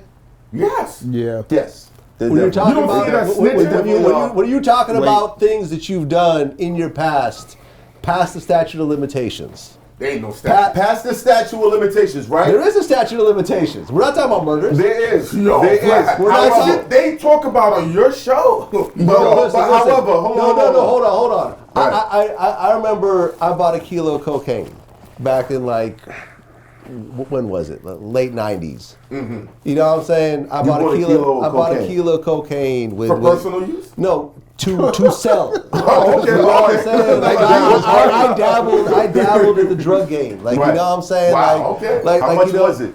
How much did it cost? 17,000. 17,000. 17,000. Jeezy? Huh? Jeezy price? It was the homie that I went to college with that I thought was my friend, and he was a former drug dealer, and I suddenly had this, I think I'd watched Deep Cover or something. I got the stupid idea to go into drug And you dealing. had 17,000 to blow. I ended up getting ripped off for the money, and me and him had, whatever, he ripped me off and whatever else. I freely talked about this multiple times on multiple interviews, and I have no issue talking about it Right. because it's way past the statute of limitations, Right. and that is what it is. You know what I'm saying? At the Way end of the past. day, and I have the right to monetize that, to monetize my life course. on my platform, to talk about certain things, just like Jay-Z could talk about his drug dealing past and monetize that. Right. So when Casanova said that, 15 years ago I was the biggest gangster in Flatbush, and I went to prison for it, and I served my time, and now I'm out, and I could talk about it, I don't look at that as snitching. I mean, No, but do you? Self-snitching. But when these type of interviews are used against them in court, That interview is not used against him in court. it's not. Well, no, It's not. not him specifically, but when those Let types of me interviews. address this. That my name was trending for 2 days because there was some article that's claiming that this interview was somehow in the paperwork when it really isn't. This interview has nothing to do with this case. has the police ever subpoenaed or law We enforcement? had one situation. Yeah. We had one situation with an interview that we did with someone from prison that they talked about certain things in the interview. You know what I mean? And the next day they called me and said, listen, I'm not going to say who it is, but they called me. They said, hey, listen, I just talked to my lawyer who heard the interview, and he thinks that we should take it down because it might hurt, because they're in the process of an appeal. Well, at that point, can you take it down? I said, no problem. 9 months later, someone from the Justice Department called me and said, we want to copy this interview. And I said, no. And they're like, well, we're going to put you on the stand. And I'm like, you can do whatever the fuck you want to do, but I'm not going to give you the interview. And I lawyered up. And I spent $10,000 fighting that. You know what I'm saying? For them not to Did they seize. get you on the stand? No, they didn't get me on the stand, and they actually weren't able to seize the interview. Anyways, Because I the spent- myth is you give up the footage. Absolutely not. Okay. And I don't give up anything. Like, it's publicly released. You know what I'm saying? The entire interview comes out. You Right. know what I mean? So it's like, what do I do? Give it to them before it's out? Yeah, no, like it publicly the comes hidden out. part. Oh, you know, part where I talked about murdering somebody the other day. Yeah. Can That- you at- just at keep no that low, point- Vlad? keep that low, And then somebody finds out At about no it. point have you seen an interview I did that it looked like he's just talking, that I'm talking to the person off camera. Like, when I sit down with somebody, there's two cameras pointed at them. There's a shotgun mic and a lav mic. There's recorders. Like, you sign release forms. Like, you know you're being recorded Right. when we have that conversation. Never in life have I secretly taped somebody or used a personal recording or recorded someone on the phone. It's been done to me, but I've never done it to anybody because that's just not what I do, and that's Right. not morally what I'm about. Right. You know what I'm saying? So whatever a person says on camera, they know they're saying it on camera. Yeah. And in that situation, we fought it. The dude didn't even know until a couple years later that even happened because I didn't even tell him about it. You know was what I'm it? saying? Huh? Who was it? I'm not gonna say. I'll tell you off You're camera. not gonna say. I'm, not Okay. gonna, I'm gonna tell you off camera.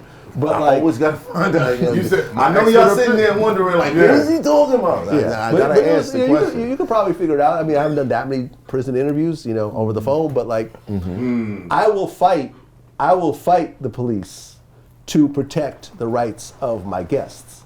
You know, and I'll spend my own money and do that shit. You know what I'm saying? The Casanova thing, there was a fake article from an outlet you've never fucking heard of that was circulating that I'm somehow the reason why he got hemmed up. And it's not. Like, our interview wasn't using that. And then months later, we actually got the audio of his bail hearing, and the fucking feds are mentioning the interview he did on Nick Cannon's show. Right. Yeah, I heard about that. They said Nick Cannon by name multiple times. The Nick Cannon interview where Casanova says, "I'm still ape." You know, based on that, we should not give him bail. Nick Cannon. Is it Nick Cannon's fault that happened? No, it's not. It's, you know, Casanova said it was taken out of context, but they're naming Nick Cannon, and we have the audio of it. But is Nick Cannon the feds? No. Oh, no, Nick Cannon did. No, oh, that was just a mistake. But Vlad is the feds over some fake shit. But over some real shit, it's not. So look, I mean, at the end of the day, the reality is that if you're doing music, you should have left your criminal shit behind you.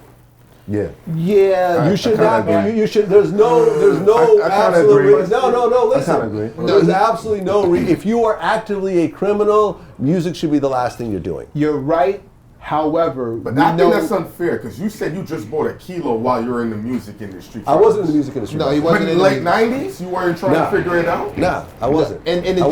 wasn't. Here's the difference. Now, it was before I started DJing and everything else like that. Okay. Apologies. Here's the biggest difference. Here's the biggest difference. We're talking about adults. What I see you catching flack over is because you have kids, for lack of a better term.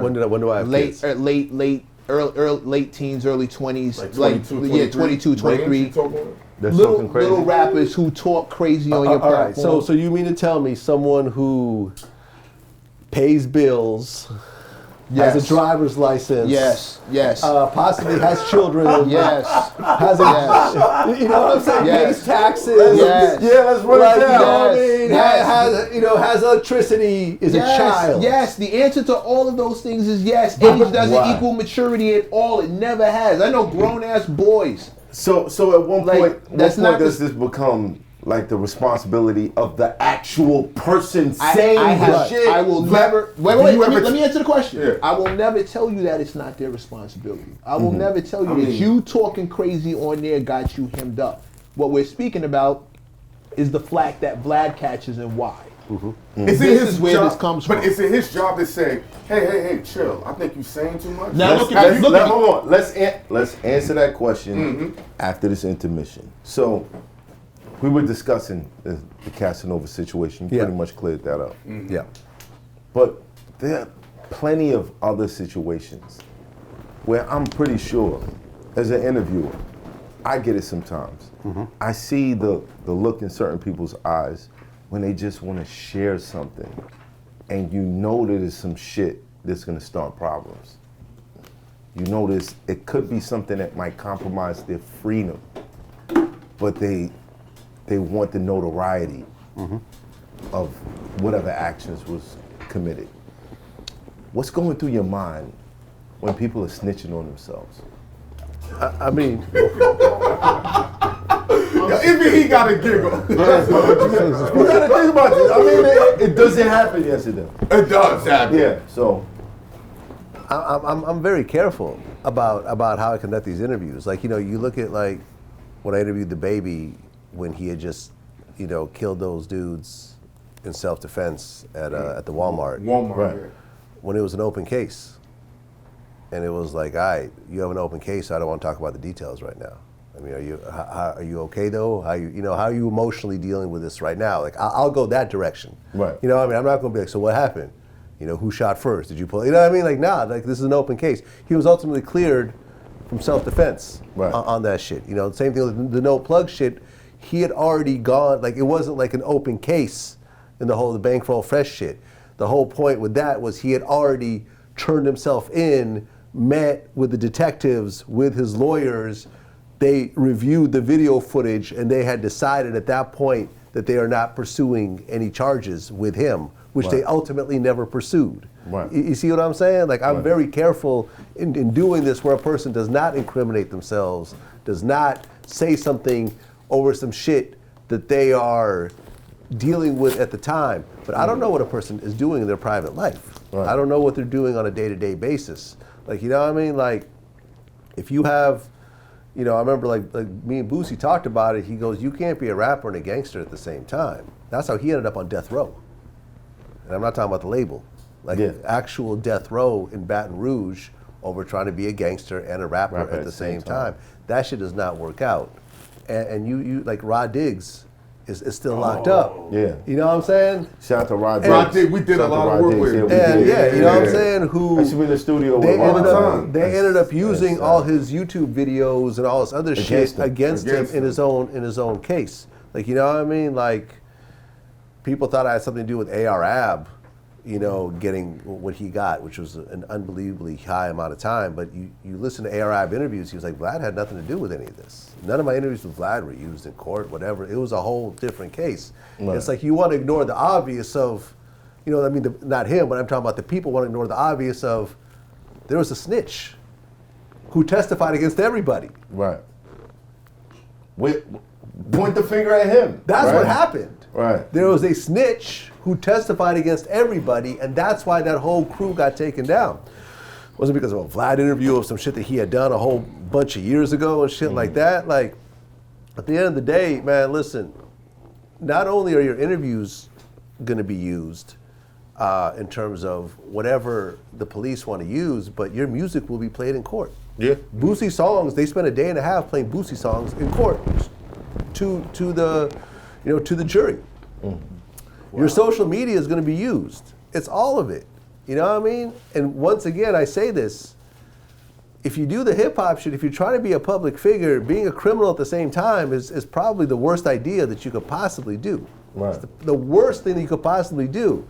You want to stay under the radar, not by bragging about criminal shit in songs. Yeah, because that never made no sense to me. It's always going to backfire one way or another. But I can't guarantee you this. Anybody who's ever lived that type of lifestyle, who's ever did some shit that would be considered this some ill shit, you deep down, you want people to know how ill you are. Let me tell you how. You want people to know how ill. Yo, I pulled this off. But you know what I mean? Like deep down, you want to just be.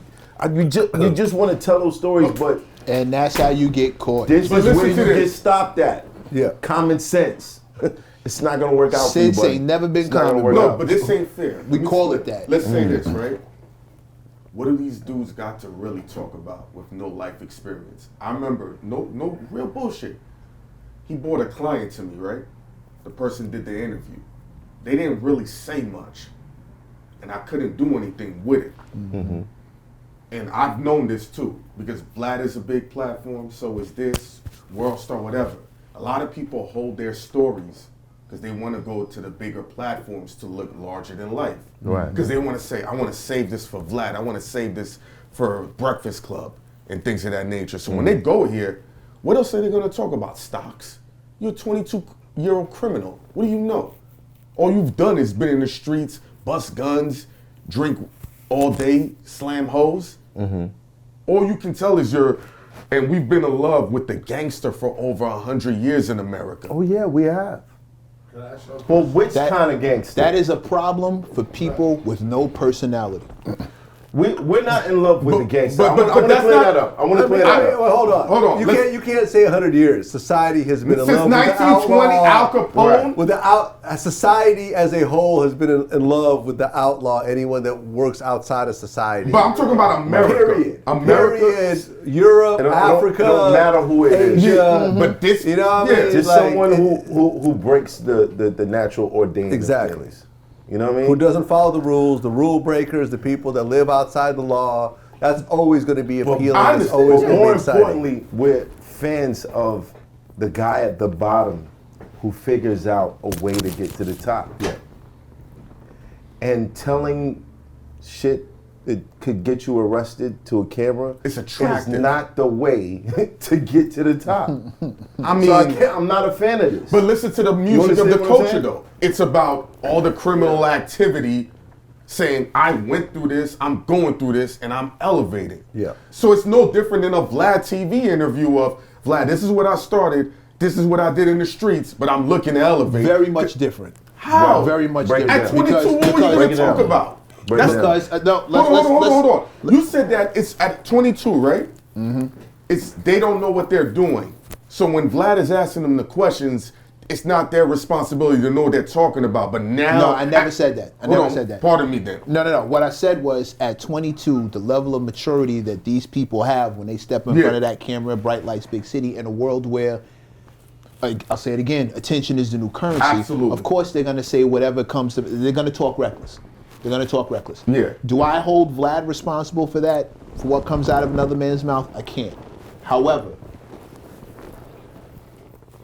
where I think Vlad catches his flack is where I think Vlad catches his flack is because journalistically it's considered reckless. What is he doing reckless, though? Allowing that shit to even come to the surface. I mean, what is so different than ABC and NBC? Because ABC and NBC are not hip hop platforms. So because it's hip hop, Understand?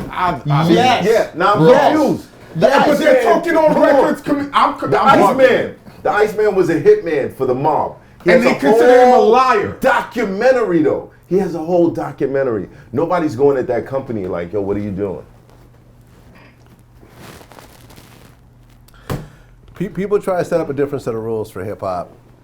There are a different set of rules for hip-hop. that really have been around in journalism from the jump. Like when I came in the door, I didn't fashion myself after Sway or or Big Boy or whatever else. And these guys are legends in their own right, and they have a catalog and a history that I respect very much. But that wasn't what I was aspiring to. I was aspiring to 60 Minutes caliber.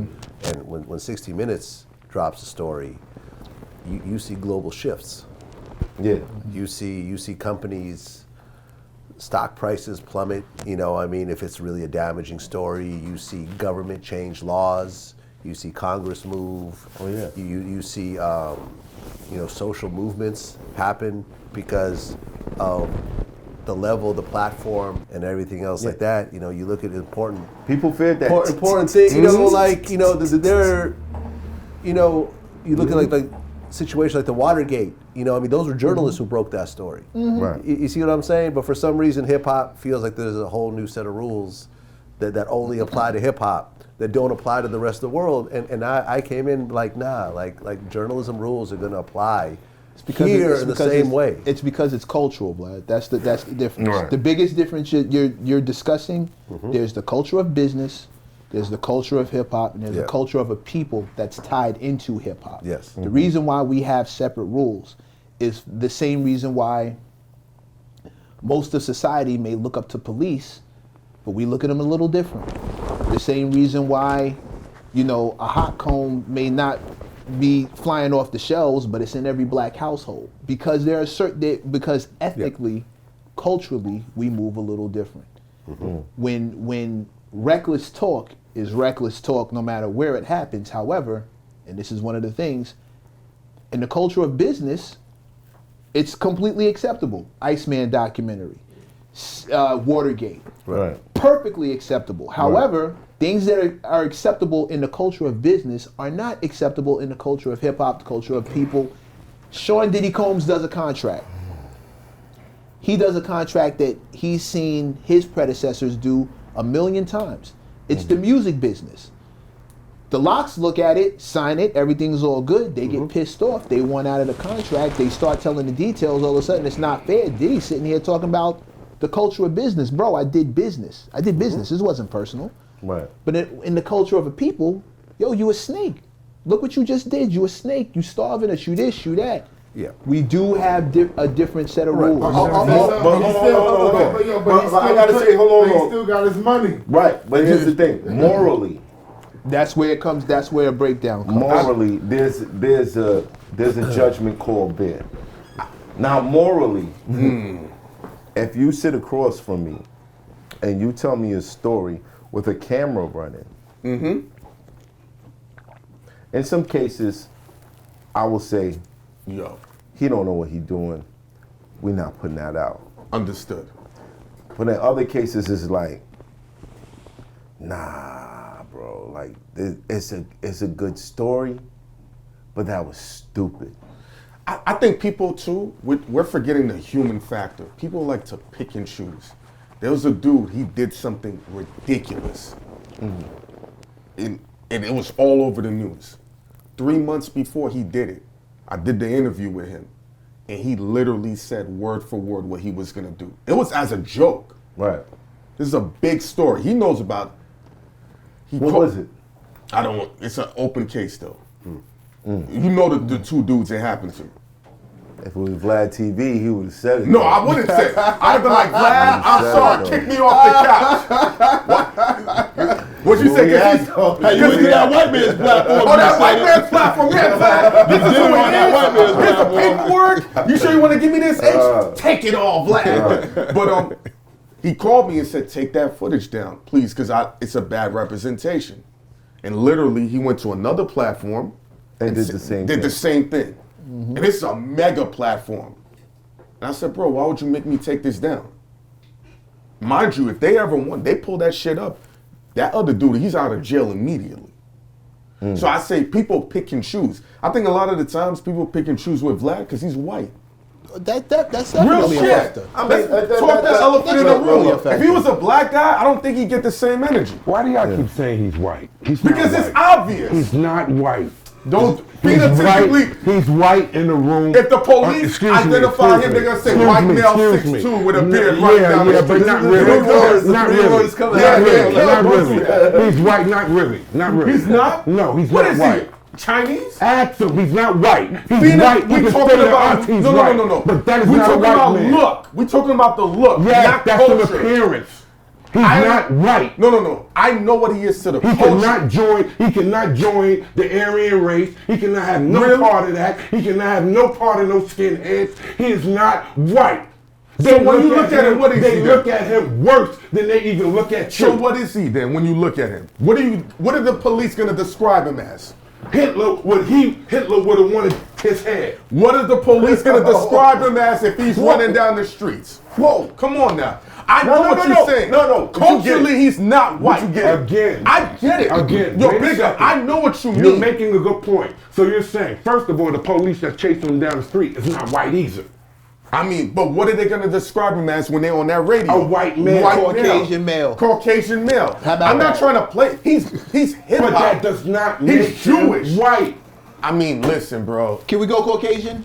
Can we? It's the same shit, bro. Yo, Can we just drop? Let's drop this shit. Cause I got a question. Let's go. Because I think that's the unfair event. Not go. unfair, but the blame he gets. Look, people are gonna do it, bro. Of course. You know what I mean? You just gotta pay attention to who's doing it. That's But it. it's a That's point it. to it. If he's not white, he's a minority, just like The rest of us. so-called other people. Yeah. And we got it's the a story. whole We got the story story. to that. It's a We room got where the he story. would be We get it, sitting nigga. and with We got real the story on Caucasians that look at him. Right. We got the story on that. Bang. What I want to know Yeah. is when Soulja Boy was talking about that homie. When he was saying what happened during that home invasion, Yeah. did you believe him? Well, this took a turn. Well, all right. And Your now- honest response. Okay. Now this is okay. So I don't really know how to describe it, but no. Like when I do an interview, I'm so much in a zone that I don't really remember everything that gets said. Right, You know what yeah. I'm saying? I don't remember the things that I say. I don't necessarily remember what they say because I'm so much in thought about what the next question is and how I'm gonna maneuver this. Because you gotta, as you know, like interviews seem easy from the outside until you actually do them. When you realize that you got to sit down with an absolute stranger for an hour and a half and make it exciting, and keep the flow going and maneuver the story and create it into an actual. I don't think people understand how tough that is. It's a craft. Yeah. You know, I mean, it's not really a skill you can go to college for. It's a craft that you get better at year after year. You know, I mean, I've been interviewing people for maybe 16, 17 years, and I feel that's where I am. That's where I could do the type of interviews that I do because of just I've done it so many times. But like with the Soulja Boy shit, I don't even remember him doing that in the interview, like the pow, pow, pow. Like I just remember when the shit came out and it turned into what it turned to. Classic. It was like, and suddenly people started doing the Soulja Boy challenge. You're like, wow. And you gotta understand how big this guy. Like not only did all these actors, like professional actors do it, like we have an animation that was the guy that does one of the artists from Bob's Burgers did a whole animation around it. What is it? You know, Childish Gambino when he did the Looks Like Summer video. There's a reenactment of it. Donald Glover. Yeah, Donald Glover redid it. Virgil wanted to use that in his show, in his art show. Recipes Virgil. Hold on, he wanted to do a fashion theme off the No, Soulja. he wanted that to be part of his. Pow, pow, pow. Like he had an exhibition at the Chicago Contemporary Art Museum, right? No, the Chicago Museum of Modern Art. Right. Virgil had his first exhibit, and they wanted to use the Soulja Boy as part of that video as part of the exhibit, but they didn't want to give us tickets to the fundraiser around it, even though they're using the shit for free. So we just said, no, we're not gonna give you permission, just because we thought that was some fuck shit. Yeah. But like, yeah, culturally it became a thing. But when it came out, people were like, oh, that's not true, that's not true. But then the guy who got shot called me and did an interview. And you know, although his story did differ somewhat from what Soulja Boy said. How much did it differ? I mean, he claimed he slapped him before he got shot. He slapped Soulja Boy. Yeah. So That's actually Soulja Boy worse. got slapped with the gun in his hand? Something like that, yeah. And So he had the gun, and he was like, I don't believe you, nigga. Wow! And then got shot. 2 times. He claimed he slapped Soulja Boy 2 times, and Soulja So Boy it took 2 times before Soulja Boy actually shot him in the ass. shot him in the ass while he walked away. Something like that. Or So he had to when be pulled out walking the away gun, to he get started- shot in the ass, right? Or maybe he started running and then he got shot. I don't know. Right. It was But- something like but that. the pow, pow, pow but was not- basically, Soulja Boy So it's did like shoot. this- Yeah, Soulja Boy did shoot somebody, and I interviewed. Yeah, okay. And then we had Arab, who was part of Soulja Boy's SOD. He was there as well, and he pretty much described the situation very similarly to what Soulja Boy said. Okay. So that shit actually did happen. And Soulja Boy is still mad at me that we interviewed the dude who he shot. But you know, it is what it is. Why would he be mad? I don't know. He tells a story. Yeah. And that's another thing. So did you believe him? Yeah, I did. You did? I did. When he was pow, pow, pow. I mean, you know, That's could have put a little extra on it. You know what I mean? When he was doing all that. Really? When it You started was going really viral, like, yo, this is the real meme. shit. Well, where were you at? What was the That was phone some real call shit. like? Did you know did your staff hit you like, Vlad, this is out of hand? No, I mean, I'm watching it. I'm watching it happen. He said, I'm Because you got to understand that it went full circle. When Soulja Boy did the Soulja Boy challenge at some point. Wow. He actually Jesus. redid it. And I remember, I forgot who did an interview with, for Resident Evil. What's the name of the girl in Resident Evil? Like, she ended up doing the Soulja Boy challenge, like, in an interview. And, like, God. It really got, like, it became a thing. Like, Right. you know what I'm saying? Culturally, it Yeah. echoed. It did. Yeah. So, did I believe him? I mean, I knew about a home invasion. I knew the shooting had occurred, and you know, the details of the details. But really, we put the pieces together with the dude who got shot, and he said he got shot. So But he just said that he slapped him twice. he said he slapped him twice. Yeah. You know, Soulja Boy made it look like a robbery. He said it wasn't a robbery. They were just approaching him about like a deal or something. It was some years ago, so I don't remember the details. But yeah, essentially the story was true, and I think it kind of solidified Soulja Boy in terms of who he is and how he's viewed. Personally, that's how I feel. Absolutely. I don't think so, but I will ask. Have you ever seen someone take heavy drugs before doing an interview with you? I've never seen anyone take drugs. I would allow that. You know, I mean, like you can't even smoke weed in any of our studios. Right. You know what I'm saying? Just because of, you know, like in, you know, whether it's New York or LA Can you or drink? whatever else. You could drink, but we don't ask people to drink. Yeah. You know what I'm saying? You know, we never give people liquor or anything else like that. If they want to bring their own shit, I'm not gonna stop them. You got a personal. Yeah, if you got a little, you Even know, like, when you had the porn stars, you never say, take some tequila. No. Listen. Crunchy Black always drinks in his interview, but he brings that fireball shit with him. So you know, that's on him. And in fact, I actually told him I prefer for him not to drink because I felt like on a couple interviews he got a bit sloppy, and I'm like, I prefer for you to stay sober, or as sober as you could stay. You know what I mean? During these type of interviews, I remember an interview. Nori beg to differ, but What's that? Me and Nori beg to differ for this. Beg to differ about Or what? staying sober during So, interviews. you know, drink Shout out champs. to the OG. Shout out to the Getting OG. blitzed. You know, but I remember there was an interview with Jay the Youngin when I remember at one point in the interview he was like, "Yo, man, these perks got me fucked up," and he leaves the studio room and throws up. Wow. You know, in the lobby. I'm finding this out afterwards, and I guess he got his mic on, so you're hearing you're hearing the vomit, and you're hearing the oh, no one loves me, I'm all alone in the world, and all this crazy shit. And then at one point he managed to clean himself up and then get back in the interview, and we address what had just happened, but we didn't actually play. We buried the footage, the audio of him with the hot mic, because we don't do that shit. Right. It's like if you're not in front of the camera, we're not not going to record putting you, that out, even if you yeah. have the mic on you. Yeah. You know what I mean? So He was heavily drugged out, and if you look at what happened, he's in jail right now over some other crazy shit. That maturity thing we were talking about? I think that he has an actual drug problem. Yeah. You know what I'm saying?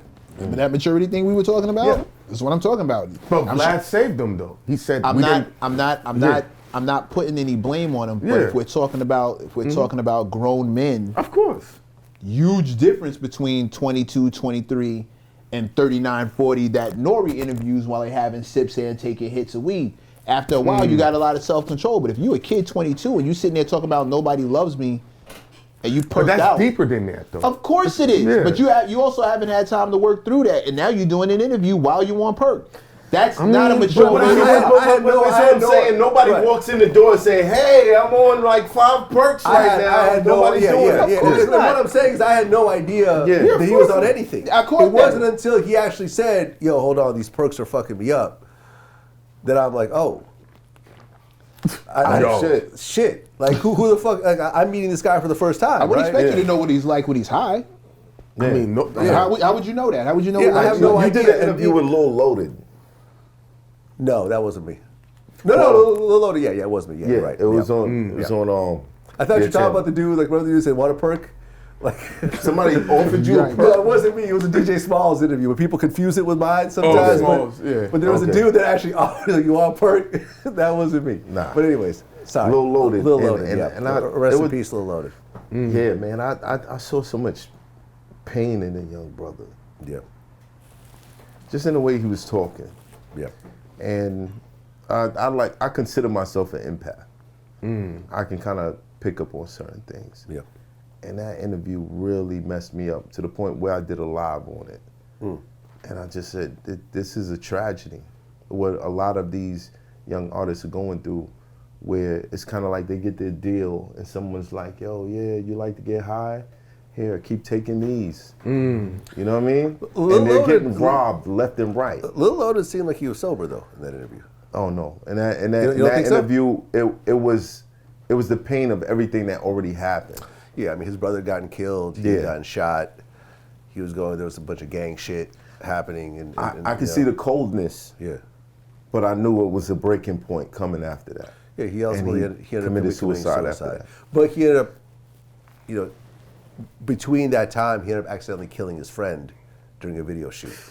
This dude named Savage Boosie, who was like his best friend, he accidentally killed him doing the dumb shit of doing music videos with a bunch of guns and and all videos that. and shit that I used to do. I used to film dudes pointing guns on the fucking videos and everything. And sure enough, I remember saying like, yo, like, this is gonna end badly. Like, y'all need to just Put him away. stop doing shit like that. And then sure enough, shortly afterwards, he ends up killing his friend. So he's facing a bunch of prison time. And then I think his girlfriend left him. Yeah, and that And was it's the just breaking all, point. and then he hit his breaking point, ended up committing suicide. When you see interviews like that, and does it affect you in a way where you're like, damn, okay, we got a good interview, but this kid walking out of here needs help? I think in the interview, I talk about people getting help. Like, you know what I mean? Like, I talk about the fact that I have a therapist myself. You know what I mean? It's you know, 2 people I interviewed last year got killed violently. Draco the Ruler and Slim 400. Rest in peace. Slim was good. Yeah. You know, Mo 3 and FBG Duck also got killed, you know, after I interviewed them, you know, so some time later. And in both of those interviews, I'm trying to convince them to move out of their city. You know what I'm saying? Like me and FBG Duck, we had multiple interviews where I was just like, yo, you need to move. Like, your brother got killed, you've gotten shot multiple times, you're at war, you know, with these O-Block dudes. Like, you know, the shit, it's nonsensical. You got too much money and popularity to have to stay in Chicago anymore, and you should really move. And they're arguing with me and telling me why they shouldn't, and how they're gonna be okay, and how they know how to move. And Mo 3 says no one's gonna chase him down. You know, he's not worried in his own city when he got chased down and killed. You know, FBG Duck got killed on the equivalent of the Rodeo Drive of Chicago, the Gold Coast, in broad daylight. You know, the 4 dudes that are involved in his murder allegedly have been arrested.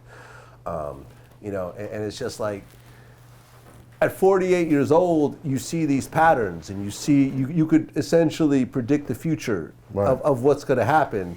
And I spend the time of not only trying to convince these young men that, like, I know what's going to happen, you know what I mean? And here's some good advice for you. Now, you may not take it, you know what I mean? And when I talk about their various beefs and so forth, the question always comes up like, all right, so this happened, cool. How can we fix it? You know what I mean? I know the person you beefing with, I've interviewed too. I could probably get y'all on the phone. You know, I've interviewed both Fulio and Young and Ace. You know what I mean? Have you ever tried to do that? They're usually not interested. You see what I'm saying? But if they were, then I would do it. But I'm not going to go against someone's wishes and try to create a situation when neither person is ready for it. You know what I'm saying? But we have put shit out there of like, you know, yo, how can we fix it? Like, you know, and the person, sometimes person on camera, okay, cool. Hey, listen, you know, man, you want to call me? We'll squash it. The other person wouldn't be cool with it, whatever else. People are going to be on their own time. But I've always tried to put out, to get over the shit, to put out, like, how can we fix it? How could you squash this? How can you be more safe? You know what I mean? You know, like get over the stigma of people calling you a pussy because you moved out of your city, because Chief Keef has never gone back to Chicago since he moved out. And he's the biggest thing to come out of Chicago since Kanye. You see what I'm saying? He's literally been living in Calabasas this whole time while people around him have gotten killed back in Chicago. You see what I'm saying?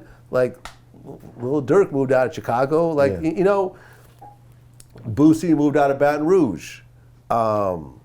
You know, Mo 3 was in the process of trying to move out of Dallas. So we really, like, I really try to sit down and try to really, like, say, like, yo, like not only have I interviewed other people in your same predicament, but I've also interviewed the dudes who got out of prison 30 years later that were doing some of the shit that you were doing. And it's never a good story. There's never anything waiting for you back there. All that money you put aside is going to get spent. All that property you put in other people's names, they're going to keep that property. And then you're going to be a 40, 50-year-old man trying to rebuild your life from scratch. And I've heard enough of these stories to try to tell people what the future is going to be.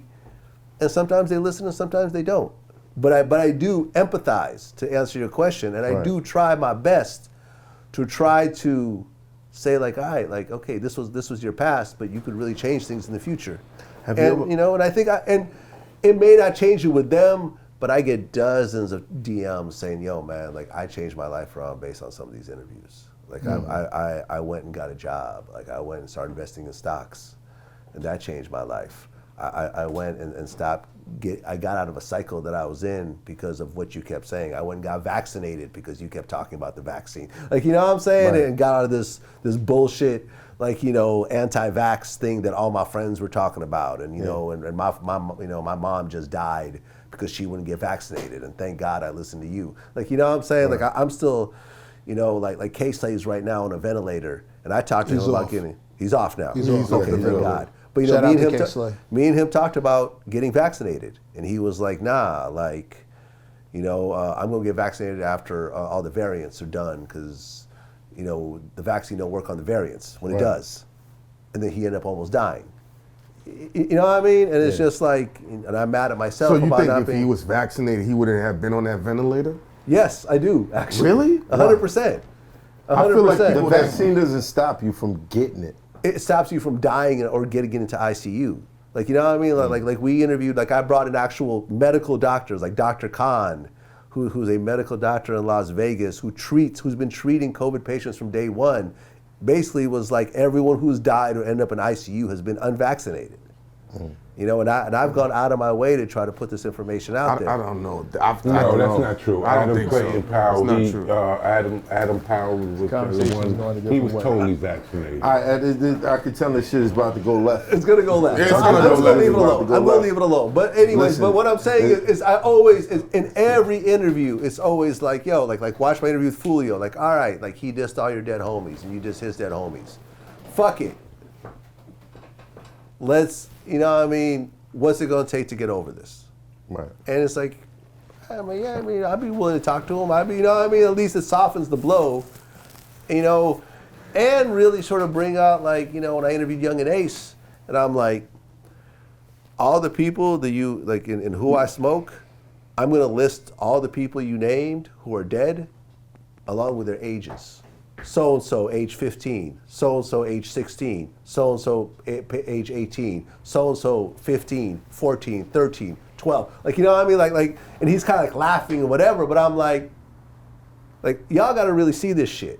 Like, you talking about smoking adolescents and teenagers. We're not talking about grown-ass men, like, you know, who are even 18 years old, and you try to bring, like I know you're getting your views, but like, yo, but here's the reality of what's really happening. You know what I mean? Yeah. I interviewed FBG Duck's mother as she's crying about losing 3 of her children. You know what I'm saying? Like 2 of them through violent situations, and it's like, yo, like, yeah, it's cool to be clout chasing, it's cool to smoking your dead ops and whatever else to get your views up. Here's what happens to your mother after you get killed. I want everyone to see this. I want everyone to see this woman crying on camera because her son is dead. You know what I mean? Right. Who got killed in broad daylight. Maybe this will put things in perspective. And we don't know who killed him yet because it took a year for them to find the killer. And I brought her afterwards after the dudes got arrested. Right. You know what I'm saying? To show, okay, does this bring us a sense of closure? And it does. You know what I mean? So it's just like, this is what I do on a regular basis for years that people don't always focus on, but this is the reality of the platform. It's not here to stir up beefs, to increase the beefs, to whatever else. It's like, all right, I mean, it's out there. We're going to talk about it. We're going to address it. But at the end of the interview, it's like, how are we going to fix it? All right. It's good that you brought up ending beefs. Yes. Do you think that you and Joe Budden could ever end y'all beef? It's one-sided. It's one-sided. I have no beef with Joe. You have no beef with Joe. Zero. So he has beef with you. Yes. Over what? I think it was over the ransom situation, originally. What happened in that situation? Because we have, let me say this, we have Ransom on the show. Yeah. We have Paul Kane. Shout out to the bros. Yeah. Peace. But you were implicated as the guy that was holding the camera Right. when someone was assaulted on their doorstep. Yeah. So I'm going to address the whole thing, and you and I had a conversation about this that I'm going to reference in my explanation. So me and Joe had done one interview when I first launched VLADTV. Came out, cool, it was done. We didn't really have any contact after that. Joe was kind of gaining traction on YouTube at the time. Ustream. Yeah, well, YouTube and Ustream. Yeah, right. He was doing the Ustream thing live, but then on YouTube he was putting out the clips. With Tahiri and with stuff. Tahiri. Yeah, So they're like the first little kind of YouTube hip hop couple. Right. And he was getting, he was one of the first dudes to really do it like that. So as I was doing Vlad TV, he was putting himself out there. Right. And we were both gaining traction. I wasn't familiar with who Ransom was at the time, but then as I'm watching Joe in his YouTube channel, he does an interview. Well, he's like, it's a conversation with somebody, and he starts just dissing Ransom. Right. He was like, oh, like, yeah, someone compared Ransom, Ransom's like a Honda Civic, and I'm like a Lamborghini, you know what I mean? And it was like basically just downplaying all everything about Ransom or whatever else. Right. So we were like, see who this Ransom guy is. You know what I'm saying? He's obviously important enough for Joe to mention him. Let's see what he's about. Right. Hey, Ransom, do you want to do an interview? Ransom's like, cool. I'm like, all right. So I sent my guy, Russ, who worked for me, to go interview him. You didn't go yourself? I didn't go myself. Okay. I've always had employees. So Russ goes and interviews Ransom. Ransom addresses Joe dissing him, and in the process, he mentioned Tahiri, and he mentioned how Tahiri used to mess with Fabulous, which is actually true. Right. But I guess it hadn't been out there at that point. This is brand new information. This is brand for new everybody. information to whatever, the hip hop Hey, world. Joe, your girl used to mess with Fabulous. Right. You ain't the first one with bars to, and he feels a way about that. He felt some type of way about the interview, Okay. right? I'll wait until you sit back down with your liquor. No. Continue. Continue? I Okay. I do this all All the right, time. got it. Right. So, for all intents and purposes, it should have just gone, whatever. Ransom said some shit on the video. Joe should have went on video and responded if that's what he felt like doing. There could have been a diss song, whatever else. It is what it is. It stayed there. It could have stayed on wax. Right. Joe Budden took it upon himself to get some people together, go to Ransom's block, and I guess jump him. Wow. When you say you guess. Because immediately after that happened, Joe makes a video bragging about what he just did and threatening to put the video out. I guess he even recorded himself doing it. Wow. And he threatened, and he said, Ransom, if you say anything, I'm going to put that video out and embarrass you even further. Wow. Okay.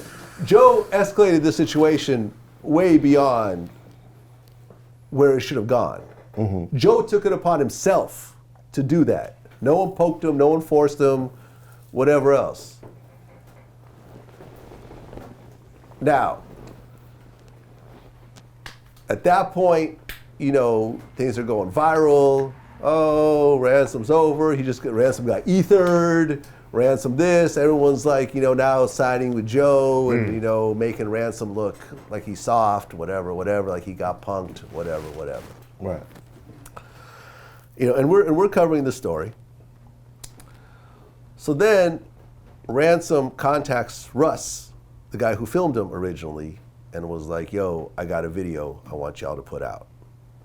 Okay? Wait. Say that again. Ransom contacted Russ, who works for me, and said, I have a video that I filmed on my own that I want y'all to put out on Vlad TV. So you were not holding the camera? I had not even met Ransom at that point.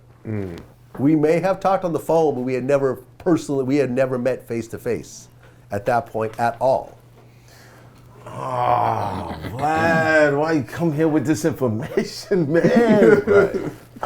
What happened, man? The video was, I got a record with Ransom. It's so fire. This ain't gonna help, bro. Like, Okay. so what happened? the video was the slapping of the porch. Like Yeah, Joe, right. they That's an rolled up. iconic video. They rolled Yeah. up on Joe Budden's friend because they Right. couldn't find him, so they rolled up on his friend, and they had this long. You got to understand, we even edited this video because the conversation on that porch was like, they were talking forever. Like, we kind of sort of just cut to the chase because I think, you would have probably slit your wrist if you watched the whole thing. But like they were talking to this dude on the porch forever. Right. And you're watching this going like, why is this dude even entertaining these guys on his porch with a camera in his face? Right. Like you would think that you would think you would just go in the house or not even open the door in the first place. But the dude, for whatever reason, had the conversation at the end of the video. Because it was a camera. Yeah. At the end of the video, one of Ransom's dudes smacked him. Yeah. And that was go find him, homie. Yeah, whatever. Go find him. I remember when you and Joe did the Shade 45 interview. Yeah. He spoke about that. And he felt like the camera, you should have never introduced that. And I remember he always asked that stacked bundles question, would you have brought it to the funeral? And you said yes, you would have. Right. How many famous funerals don't have cameras there? I mean, none. It's a ridiculous statement from Joe. But they felt different about Stack Bundles funeral because they didn't think. I didn't know Stack Bundles, so I couldn't really relate to his particular relationship with Stack. But if you look at Biggie's funeral, you look at Tupac's, not Tupac's funeral, but you look at, Nipsey Hussle's funeral, you look at, any funeral, there's always cameras there. There's always people doing interviews. There's, people want to capture the moment because it's an important moment. Right, it's history. You know what I'm saying? Mm-hmm. So I think he said like, oh, would you, if so-and-so got killed, would you film it? I'm like, possibly. I don't know. I think it goes to what Meg said, where hip-hop have certain rules. He felt like there are times you should have just not let the camera rock out from the slap to the, you know what I mean? Well, look, I guess maybe he was in his feelings, who knows? Ransom hit me up and said, I want you to put this out. Understood. I want you to put this out. I am handing it to you. You were not involved in the filming of it. Me and my homies got together and we filmed it. The cameraman is Spanish. You could hear the dude actually saying things from behind the camera. You know what I'm saying? And, the video came out and, I believe afterwards, Ransom ended up getting arrested. I guess there was a gun incident that happened at there. Apparently somebody had cooperated. I'd heard someone cooperated. Who do you believe cooperated? I'm not going to put that out there. I know me and Ransom had a conversation about that off camera, and he told me. But if you don't want to put that out there, that's really on him. It's not my case. So why were you implicated? We were not implicated. We were never implicated. We put out the tape, and that's that. Police had never contacted us. There was nothing to contact us about. We put out the tape. We weren't involved in any of it, whatever else. Ransom goes to prison. He gets out. We do an interview once he gets out. That's when me and him meet for the first time. And when we do the interview, I have a camera. Once again, I'm not holding the camera or whatever else. So Ransom does the interview on your platform and said that Vlad is holding the camera and everything else like that. So I DM Ransom and I'm like, yo, I just want to talk to you about this. He's like, cool. I'm like, here's my number. He doesn't call me. A month or so passes and I'm like, all right, look, I'm just going to DM you the whole thing. I never held any camera. He's like, oh, what are you talking about? You too rich now. You probably just forgot. And I'm like, here's this interview done by Russ, who worked for me. Here's this interview. The slapping incident. We weren't there. We weren't there. Right. You know what I'm saying? You gave us the footage. Here's this interview once you got out of prison. I'm actually in the same room with you for the first time ever, and there's a cameraman. And he was like, oh, okay, yeah, my bad. And I showed you the DMs. Yeah. And I verified, and I remember I clicked on Ransom's name, and I'm like, look, these are the actual DMs of Ransom agreeing with me that I never held the camera, that got nothing to do with this. So here's my question. Do you feel You saw the DMs, right? Yes, I did. Okay, thank you. Do you feel like people use you as a fall guy? All the time. To not take accountability All for the their time. own actions? All the time. But that's okay. Why do you think that is, though? Because he's white! I wanted to say it. I wanted to say it. Nobody knew this. That's a fact. No, I agree. If he was black, they wouldn't play that. That's bullshit. not true. I don't know. Yo, I'm not saying that. That's you say that. I know I'm not that, saying but I just feel that it's human nature in general. Yo, to Heineken, blame. that's not true. It's true. The Yeah, media it's true. gets got all the time. Everybody says they misquoted me, they took me out of context. Listen, That's not a black and white thing, that's a media thing. I've had that shit happen to me. Yo, you took me out of context. Dog, I repeated your shit back to you. You said that. I didn't But say that. his shit is so hyper sensitive Because it's so hyper focused on it. I'm not. Okay, hold on. I'm not telling you.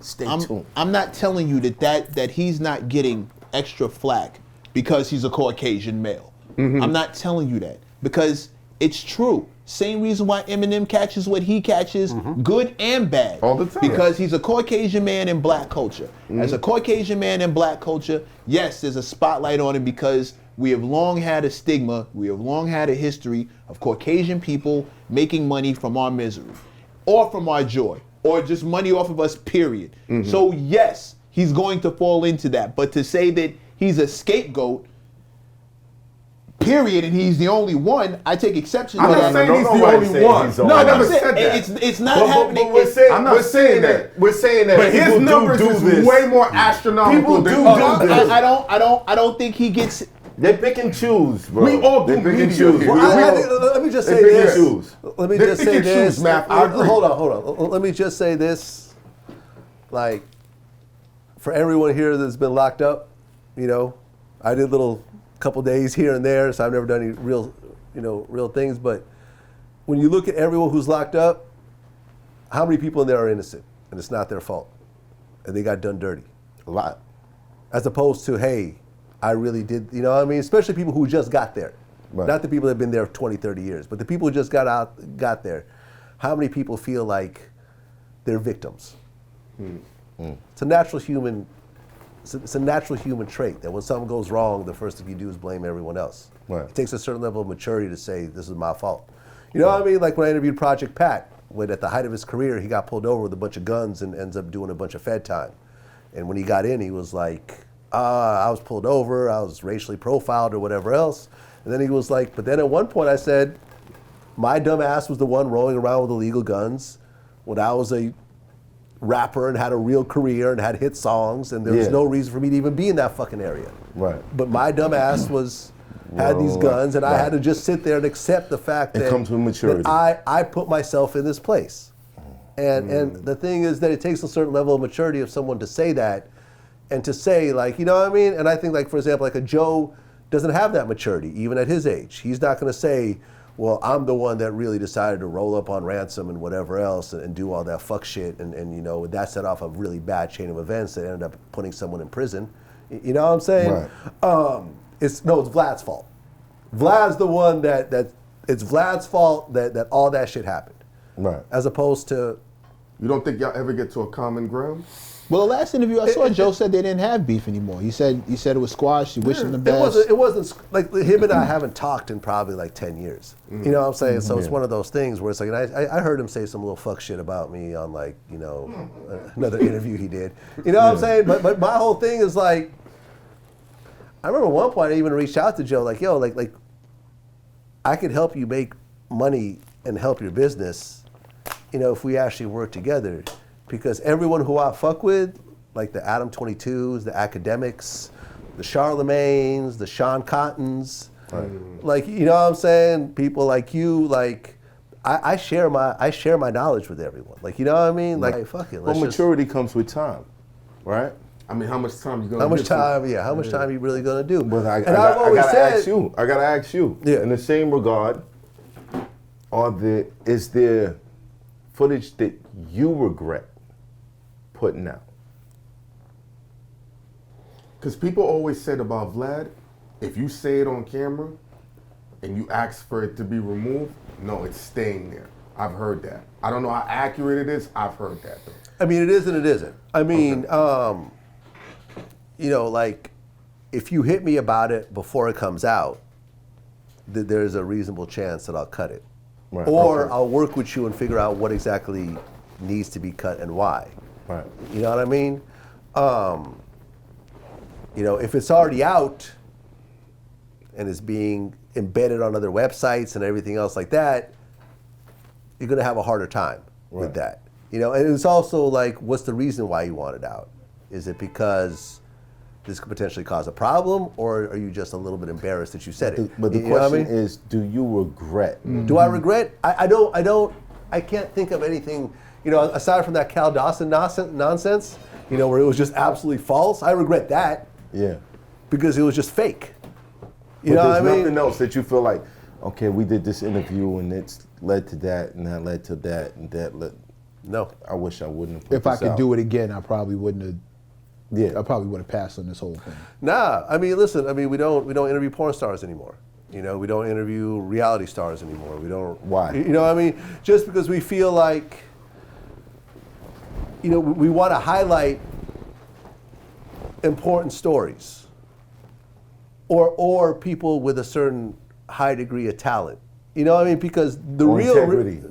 Huh? Or integrity. Integrity. You know what I mean? It's something about the person or a level of success or a level of learning or something like that. And it's not just to get the views. Because there was you know, a porn star claiming that Rihanna gave him the STD, right? Yeah, I heard about that. That wasn't on our platform. It's not on your platform. No, Nah, it that was was just- it was like a live video. Yeah, I think that of was- Almighty that was J wrong. and I think Harley Dean, like a porn chick. Yeah. That wasn't on our shit. And look, like you have to. When the company is new, you're trying to figure out what works, and you're going for views, and you're going for that. You know, I mean, shit. We used to sell interviews. You could pay for a VLADTV interview in our early days. Now you can't do that. Right. You know, like the last paid interview was probably maybe 12 years ago. You know what I mean? Because at one point you just say, look, like, you know, you turn down. I mean, I've turned down $50,000 offers to do interviews, because it's like now, like you have to earn your place. Like we're not gonna take your money. Right. You know, I mean, you have to earn your place on here, because in the long run, people know when some shit's paid for. Yeah. And if you could pay your way onto something, it's not that valuable. You can't pay your But way. a lot of the music industry came up through paying, though. Well, yeah. Where the radio spins, interviews. Yeah. It's. Right. I mean, No, it's it's way. a Come thing. on, Mac. Let's not play this. It's a thing, familiar. right? But when you Yeah, Mac, let's not play. Let's not play it. I'm also familiar with the times when that wasn't a thing. When Oh, it's been dog. Yeah, Mac. hold on, Let's not play this. hold on, stop. It's still a thing. No. I never said it wasn't a thing. I said I'm very familiar with the times when it wasn't. When you couldn't pay to get on a certain platform they always because been your paying. shit was trash. No, I've been in the rooms when the money's been turned down because the Yeah. dude was trash. Yeah. I've seen it. I've done it. Right. So I can't speak for anybody else's level of integrity or anything else. Matt, did it happen 100% of the time? No. Math. Don't let me talk for anybody else but me. Math. I know what I've done. right, but you know, Hold on. How much does a hit single cost? Oh, we're going to get into this 250 Yeah, shit like- again? Come on, All right, man. Okay, thank you. Come on, man. Thank you. hold on. Let me just say this, right? For me, it's not really so much the integrity part, but more so of like when you're achieving a certain trying to achieve a certain level of greatness, you have to really treat it as so. Meaning, you can't buy a Jay-Z verse. Right. You can't buy a Kanye verse. You can't buy a J. Cole verse. You can't buy a Kendrick verse. Right. I'm sure they've gotten ridiculous offers from, you know, some prince in Dubai that wants to have a song with Jay-Z and is willing to pay $1 million for that fucking verse. Right. But there's a certain thing of like, yo, I'm going to turn down the quick money and the fast money because I'm trying to achieve a legacy and a level of greatness that will only be achieved if I focus on what I'm trying to focus on, and I know who I am, and I know what my brand is. Right. And that's the whole thing about the payola thing and everything else like that. I don't knock people. Like, you know, Boosie will do a verse for anybody. You know, I mean, we talked about that. Yeah. And he's okay with that. You know, and that's how he's choosing to do it. He hustles, his hustle for money is different than mine. You see what I'm saying? Right. Like he approaches it a little bit differently. Right. And he will still go down as one of the greats, but having a bunch of songs with a bunch of bozos that clearly paid their way on is going to affect the perception Of who you are. of who he is as an artist compared to a Jay-Z that doesn't have that bum ass like you know can't part buy of their it. catalog. You, can't see what I'm buy saying? it. Right. I think that's you fair can't because buy that's it. the South system. Like Gucci Mane has a song with a bunch of young dudes we never heard. They all ended up becoming something, you know. I think it's a testimony to your success because you turn down money when you don't need it. Sometimes people turn it down because they believe in themselves differently too. Or They you might- turn it down because you don't like where it's coming from. That's what's true. Going, what's going Right. to end up on the back end. So sometimes, like when it comes to artistry, especially, I feel like the people who accept money from anyone or the people who haven't made it to the point where they don't need to?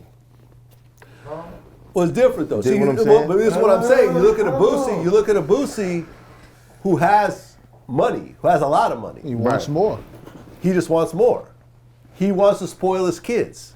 He wants to give his niece $5,000 for the jump shot. For the jump shot. Game-winning shot. He wants to give $50,000 to his daughter for graduating college. Yeah. He wants to buy his son a Jaguar and so forth. And that's his motivation. And I you don't, see what I'm saying? I don't doubt that Daisy. And I respect it. I don't doubt that Jay-Z wants to do the same thing. It's just a different method. But it's all a matter of where your integrity. Again, we back to integrity again. Heineken, I've come to you with clients. I've never paid you anything to interview the people who I've sat in front of you. You either said yes or no, and it was either yes, I think he's dope, I'm gonna rock with him, or it was no, this ain't a good fit for me. But you know why? Keep Because it of real, our- Heineken. No. Listen, Listen. It's a catch-22. Because there's certain things now rocking with Esso that I was ignorant to the business of. Why you gonna throw it on me? I'm in the back. So if we're gonna be honest on this camera, Yeah. there's a lot of money I left on the table. Right. But am I gonna come to him and say, yo, we know each other, so in future business, if it ain't on a literal monetary value, throw me a real alley-oop to really make that money. I know him differently. He got different clients, like Vlad said. But now, if he comes to me, I'm gonna be like, yo, ain't nobody doing shit for free in the pandemic. You gotta pay a cameraman, you gotta pay audio dude, you gotta pay the location, you gotta pay this. hear Vlad is in a different space. He pays tax brackets differently, so he can write his books differently. He don't gotta say that. Let's keep it frank. But now ain't nobody, what's the worst thing you could say? Hey Vlad, give me an interview. When I get on, I got you. How many times you heard that bullshit? Matt, how many times you heard that? I turn it down every time. No, but how many times you hear it? Mad times. How many times you hear it? I turn him down every time. Has anybody came back that made it? One guy. Who? One guy. Who? Signed an NDA. No, he's famous. He came back. Give him his flowers. We Signed are an NDA. getting past the point. Okay. Is there any footage that you regret putting out? No. If I put it out, I stand behind it. Now, saying that, I'll wait until silence pass. Saying that, society changes, right? You look at Eddie Murphy's Raw and Delirious, where he's saying faggot and stuff like that. That just doesn't fly anymore. No. You know what I'm saying? He couldn't do that same stand-up right now. He couldn't. No, No never comedian fly. could, actually. Right. Not even Dave Chappelle? Not even Dave Chappelle. Well, I think that's the worst F word right now. I mean, but he's come, I've heard him say it. Yeah, but he not in the way Eddie Murphy was flipping it in Raw. He's right. But Exactly. he's been able to say it. Eddie Murphy was loose with it, bro. I feel you, but it was like, it was a it's different like you temperature. wash your hands and there's just water coming off your Are you saying or hands just like saying it this. in general? No, but here's my point. What I'm saying is that we're 14 years in business now. Right. There is some stuff that some of our guests have said in our earlier interviews that really just don't fly these days. Like what? You know what I'm saying? Daylight said some ignorant shit. Oh, you want to about- have sex with Diddy? Well, no. I remember that. That was just comedy. Daylight. But I remember he said something. There was a comment. I'm not going to repeat it, but there was something he said about if his son was transgender and stuff like that. What he would do and stuff like that. Yeah. You know, that type of shit don't fly anymore. I took that video down. Right. You know what I'm saying? Do I regret it? Not exactly, but I just understand that in today's climate, it's just a different, society changes, society moves. And, Right. some stuff that was Cool back then. It's you know, not cool no relatively more. acceptable, not Yeah. for a good reason, but it just was for whatever reason in 2022. Nah, it ain't really what to talk about. So listen, that video had its run, and we're gonna retire that video, and no one's gonna see it again. Being You know real, what I mean? do you feel like society is becoming altogether too sensitive? I mean, it's always going to be an overreaction for change, right? In the process of change, you have to overreact, and you have to, put a spotlight on certain things that are wrong, homophobia at the end of the day, I think, is wrong. You know, if you want to be gay, be gay. Right. You know what I mean? They shouldn't be beat up or you know. If you like take it mozzarella sticks, man, it's on Yeah, you. if you like mozzarella sticks, eat your It's on mozzarella you, sticks. you You know know what what I I'm mean? saying? I have gay employees. You know what I mean? I have gay relatives. Like, these are people that I care about. These are people that I help support, and they help me out as well, and they're allowed to live that lifestyle, you know, Yeah. I mean, it's not like however they want to do it. It's not like you can stop them. Well- In the history of homophobia, never has a homosexual stopped being a homosexual because somebody was mad that they were a homosexual. You're Well, never I gonna mean, stop. people You're never lost gonna out. stop it. I don't even know why you bother. there's a lot of kids that grow up kind of confused Yeah. on how to be themselves because they feel a certain way, Yeah, man. and they know that their parents don't support that. But you're not stopping them from being. You know what I mean? Like you didn't make them straight by hating what they are. That's But just you not might have how made it them works. hate themselves. Right. Which That's the still problem. didn't There make you them go. straight. That's a problem. Yeah, no, absolutely. Right, and so to answer your question, like, yeah, there's some stuff out there that, hey, listen, you know, that didn't age well. That over time we've just retired those videos. You know, did I wish I'd never done it in the first place? Nah, like I don't. It's not that, but it's like, all right, it had its run. We're done with it, and that. you know, I mean, it is what it is. I saw an interview. I like those interviews with Crunchy Black. That was like epic. Yeah. And we have this conversation on the show a lot about the Illuminati stuff and all that nonsense. Right. He said something epic on your show that I wanted to touch bases on. He said that him and 3-6 Mafia, and he looked you straight in your, like, I don't know if you sit across, but he was like serious. He wasn't joking.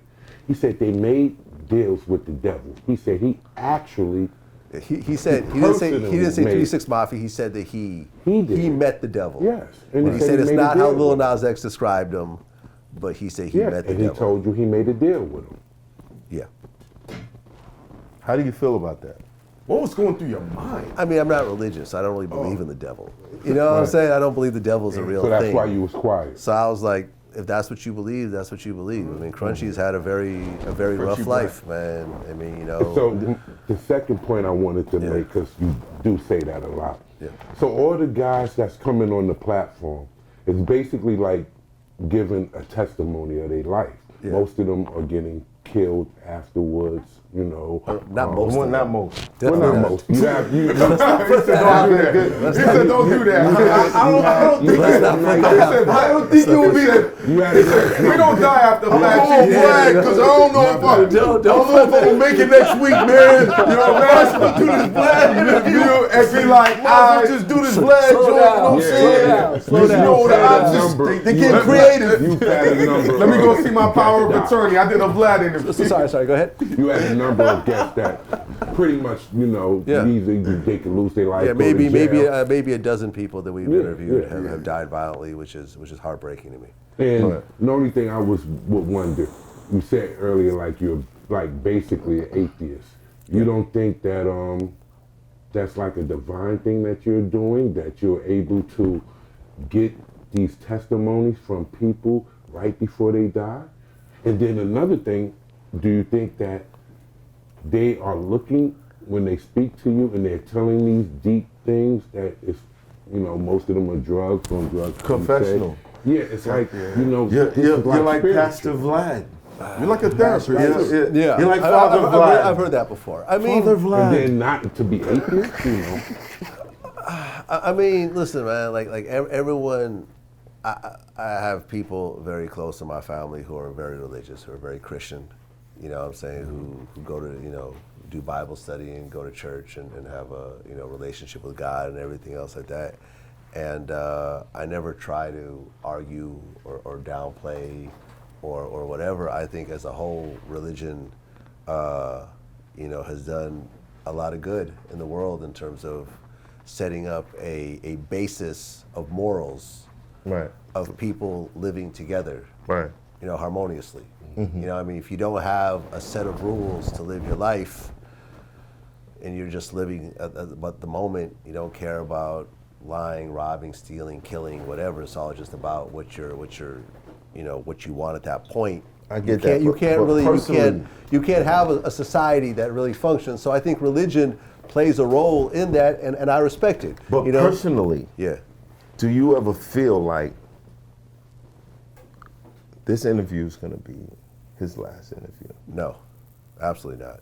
Never. That's a wicked mindset. Never, think ever, about. never, ever. Because most of those people that died, I interviewed most of them. Slim, all them dudes. I ain't never. Nah. You just be like, damn, yo. Not ever, man. Chinks No. drugs. I didn't think he was gonna get. Yeah. shot up We or did. in Yeah, we did Queens. one of his last interviews. Like, Yeah. I mean, nah, man, not at all. Like, and I mean, I hope no one thinks that way because that's just foul. Like, you know what I'm saying? Yeah. Like, like, I mean, like the whole point is that we want to capture this person's life at this very moment because, especially when we do our first interview and they tell their life story, like, they're never going to be that age again. Right. They could retell that story, but they're not going to look the same. They're not going Right. to sound the same. They're going to have a different perception. They're going to have a set of experiences that's going to alter how they look at life and the things that they remember and so forth. But we're capturing that very moment, and we hope that the person comes back at a later point and, continues their success and hopefully this interview helps to get them to the next level and everything else like that. I mean, we've done a lot of we did like the Migos first interview, Right. Before Drake jumped on Versace. Yeah, I didn't know they were going to be the biggest group ever, at a certain point.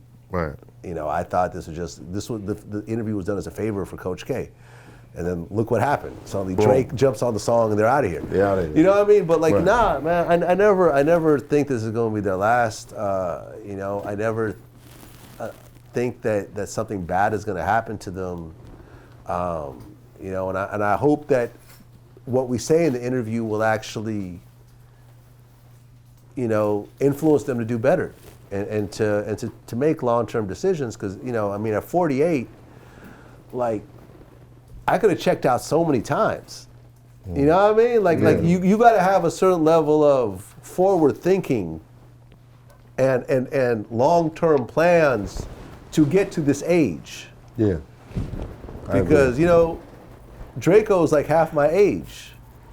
Slim was like in his early 30s. Like, a lot is to be said that I've had a decade or two to figure shit out that they haven't had a chance to. Right. You know what I mean? Like, Draco got stabbed to death at backstage at a concert.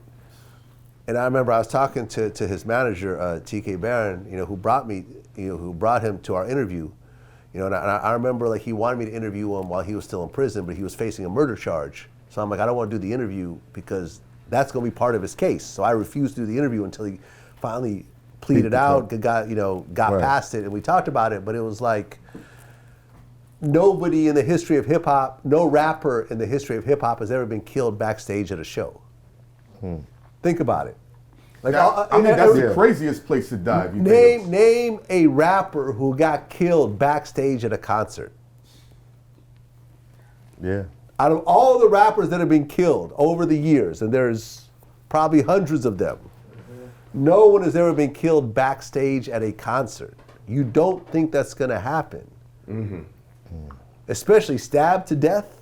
Like, Yeah. this makes you want to cry, man. Like, it's fucking sad. Like, I think he had kids. Like, he just got out of prison. He was starting to pop. Drake did a song with him. It was like, yo, like, I mean, he had the bullshit. He did a song called Ingleweird where he dissed the whole city, and he was into the drama and everything else like that. And obviously that probably played a role in what happened. But like, backstage at a concert, Once Upon a Time in LA with Snoop Dogg performing, and I think like, Doesn't Ice make Cube was sense. there and whatever else. And this dude is now dead. Like, man, like you don't think about those things, and you hope those things never happen. You think that everyone you interview is going to grow old and have grandkids and ride off into the sunset, man. You hope so. You're not, like you don't, Every day that we live is a blessing. It is, and man. It's a good illusion that we walk around with this, we're going to grow old and might do all of this, but we really should stay in the reality that every moment that you have on this earth is a blessing, and it can be taken from you in the next moment. Cherish it. Cherish it. And with that said, I know we covered a lot of serious topics, but none more serious than this. Why do you have a drum set in the background, bro? Like, what is that all about? You gotta know. What is it all about? You gotta know. The drum set. Is it like, yo, I wanted to be a producer, but since I didn't make it as a producer, I'm gonna put the drum set in the background. I feel like I got the producer credit. I'm part of the music industry. I wish I had a great story like this with the drum set. The drum set, literally, the space that we started renting in when I moved to LA, the space that we settled in, that we rent, you know, all the time, is a rehearsal space. Right. And it just happened to have a drum set in the background. Right. So the drum set was just there, and all of our LA shoots, since I live in LA most of the time, is just there. Now that we have the new New York studio, we decided to recreate the drum set in that studio. It's become a landmark. It's become a thing. Yeah, it's a thing. It's just what, you know, because people show up like, where's the drum set? Where's the drum set? You know what I mean? So I'm like, all right, we'll give him a drum set. You know, we put the VLADTV logo on and everything else like that, but no, I can't play drums for the shit. My final question. Yeah. What's in your playlist? What's in my playlist? All right. I'm going to look. Hold on a second. If you ain't got no Math Hoffa in there, we cutting this shit off. Are you ready for the Cutting metaverse this too? shit right off. Metaverse? Are you? Come on, Vlad. Not really. You're not gonna do no metaverse Vlad Not TV really. interviews? I mean the most song I mean maybe. I know. Maybe we're actually. I actually had a conversation with one of the founders of the biggest group of that buy NFT art. Right. You know what I'm saying? Like they own like the Dogecoin dog. You know what I mean? That they bought for $4 million. They own Once Upon Baby Doge is doing good. They own Once Upon a Time in Shaolin. Wow. They also own they own a bunch of big, important, basically Grail pieces and so forth. Right. So yeah, we're talking about doing some interviews with them just about showing how the NFT shit works at the $1 billion level. This is like a $1 billion group at this point. You know, and one of the dudes is actually a Vlad TV fan, and it kind of worked out. sure that is. Perfect. Yeah. You know, but in terms of what's on my playlist, in terms of songs, like my biggest songs of 2021, like what I've been listening to, like all last year, the biggest song is actually Mop With It, Boosie and Mo 3. Okay. Wow. If you've never heard that song, Check it out. We going to that. it's really kind of fucked up. Like for example, like me and Boosie gonna talk about this in our next interview. Like when I looked at Barack Obama put out a playlist of his favorite songs in 2021, and there was a Mo 3 song on there. Wow. And to have everyone's favorite president basically shout you out and say that he's a fan of your music after you're dead. It's crazy. You know what I mean? Because he never really got that love while he was alive. Mo 3 was really underground. Everyone seemed to kind of discover him after he died. It's fucked up. Don't do that to me, mother. Don't do that to me. Go on my shit while I'm alive. Can I give you a couple of recommendations for your playlist? Yeah, go ahead. You know, Math's my man. Justin Project. Okay. All the songs. Also, you heard that boy. Also, my partner Esso got a record with Rico Hondo called Switch. Okay. First trap love song. I gotta hit the jump shots. Yeah. You know what Appreciate it. What you got, Vlad, man? I mean, okay, let me see. I mean, I bump Baby Keem's album a lot. Okay. You know, Certified Lover Boy, I listen to a lot. I listen to Donda somewhat. You know, I mean, has some good songs on there. Like Jail, I think was a dope ass song. Yeah, Jail was fire. Yeah. J. Cole's album, I listen to a lot. And I see it right there. So he got him. For real. Yeah, no, He ain't the Smiley song with Drake over the top. I listen that shit to hell. Like, you know. Big fan of Kamaya. Kamaya's last album I thought was amazing. She's like my favorite female rapper. Dope. You know what I mean? Her being from the Bay, probably. You know. I listened to, you know, when I interviewed Ruga, I told him the GD Anthem was my favorite song. He made me rap the fucking song, like in the interview. Oh wow, okay. You know what I mean? I actually rapped the whole first verse. You know what I mean? I think that's pretty much in terms of like. Yeah, that's cool. If you was doing a mixtape and you got Math on a song, what is the Butcher returning? Come on, it's a Butcher digital playlist. Who knows? A Butcher digital playlist. Who knows? Who would you put the songs with on Math for that first single? Come on, y'all known each other for years. Y'all did business. Come on, put two rappers. Yeah, together. we had a whole battle. We didn't bring that up though. Oh, I was there for that event. That was a great event. We didn't bring that up though. Y'all lost. Yeah, and only the girls fought at that event. Like, yes. All the so-called gangsters and tough guys, whatever that was there was everyone. All the dudes was totally cool. It was the and the girls. women fought each other. Yeah. Didn't they fight outside? No. Yeah. No, it was inside and outside. Yeah. Oh yeah. I was there for that one. Shout out to Misfit. That was a nice vibe. I love you, sis. Word. Okay. I gotta say, hip hop, man. We're all unified by this culture. Yeah. And I think sometimes we're in a race to put things in the boxes. What I love about what I do is that I get to unbox these things. And people get to see more than just the box. I've known Vlad for years. Yep. And I've always known that he was more than just the box. Hopefully you guys figure that out too.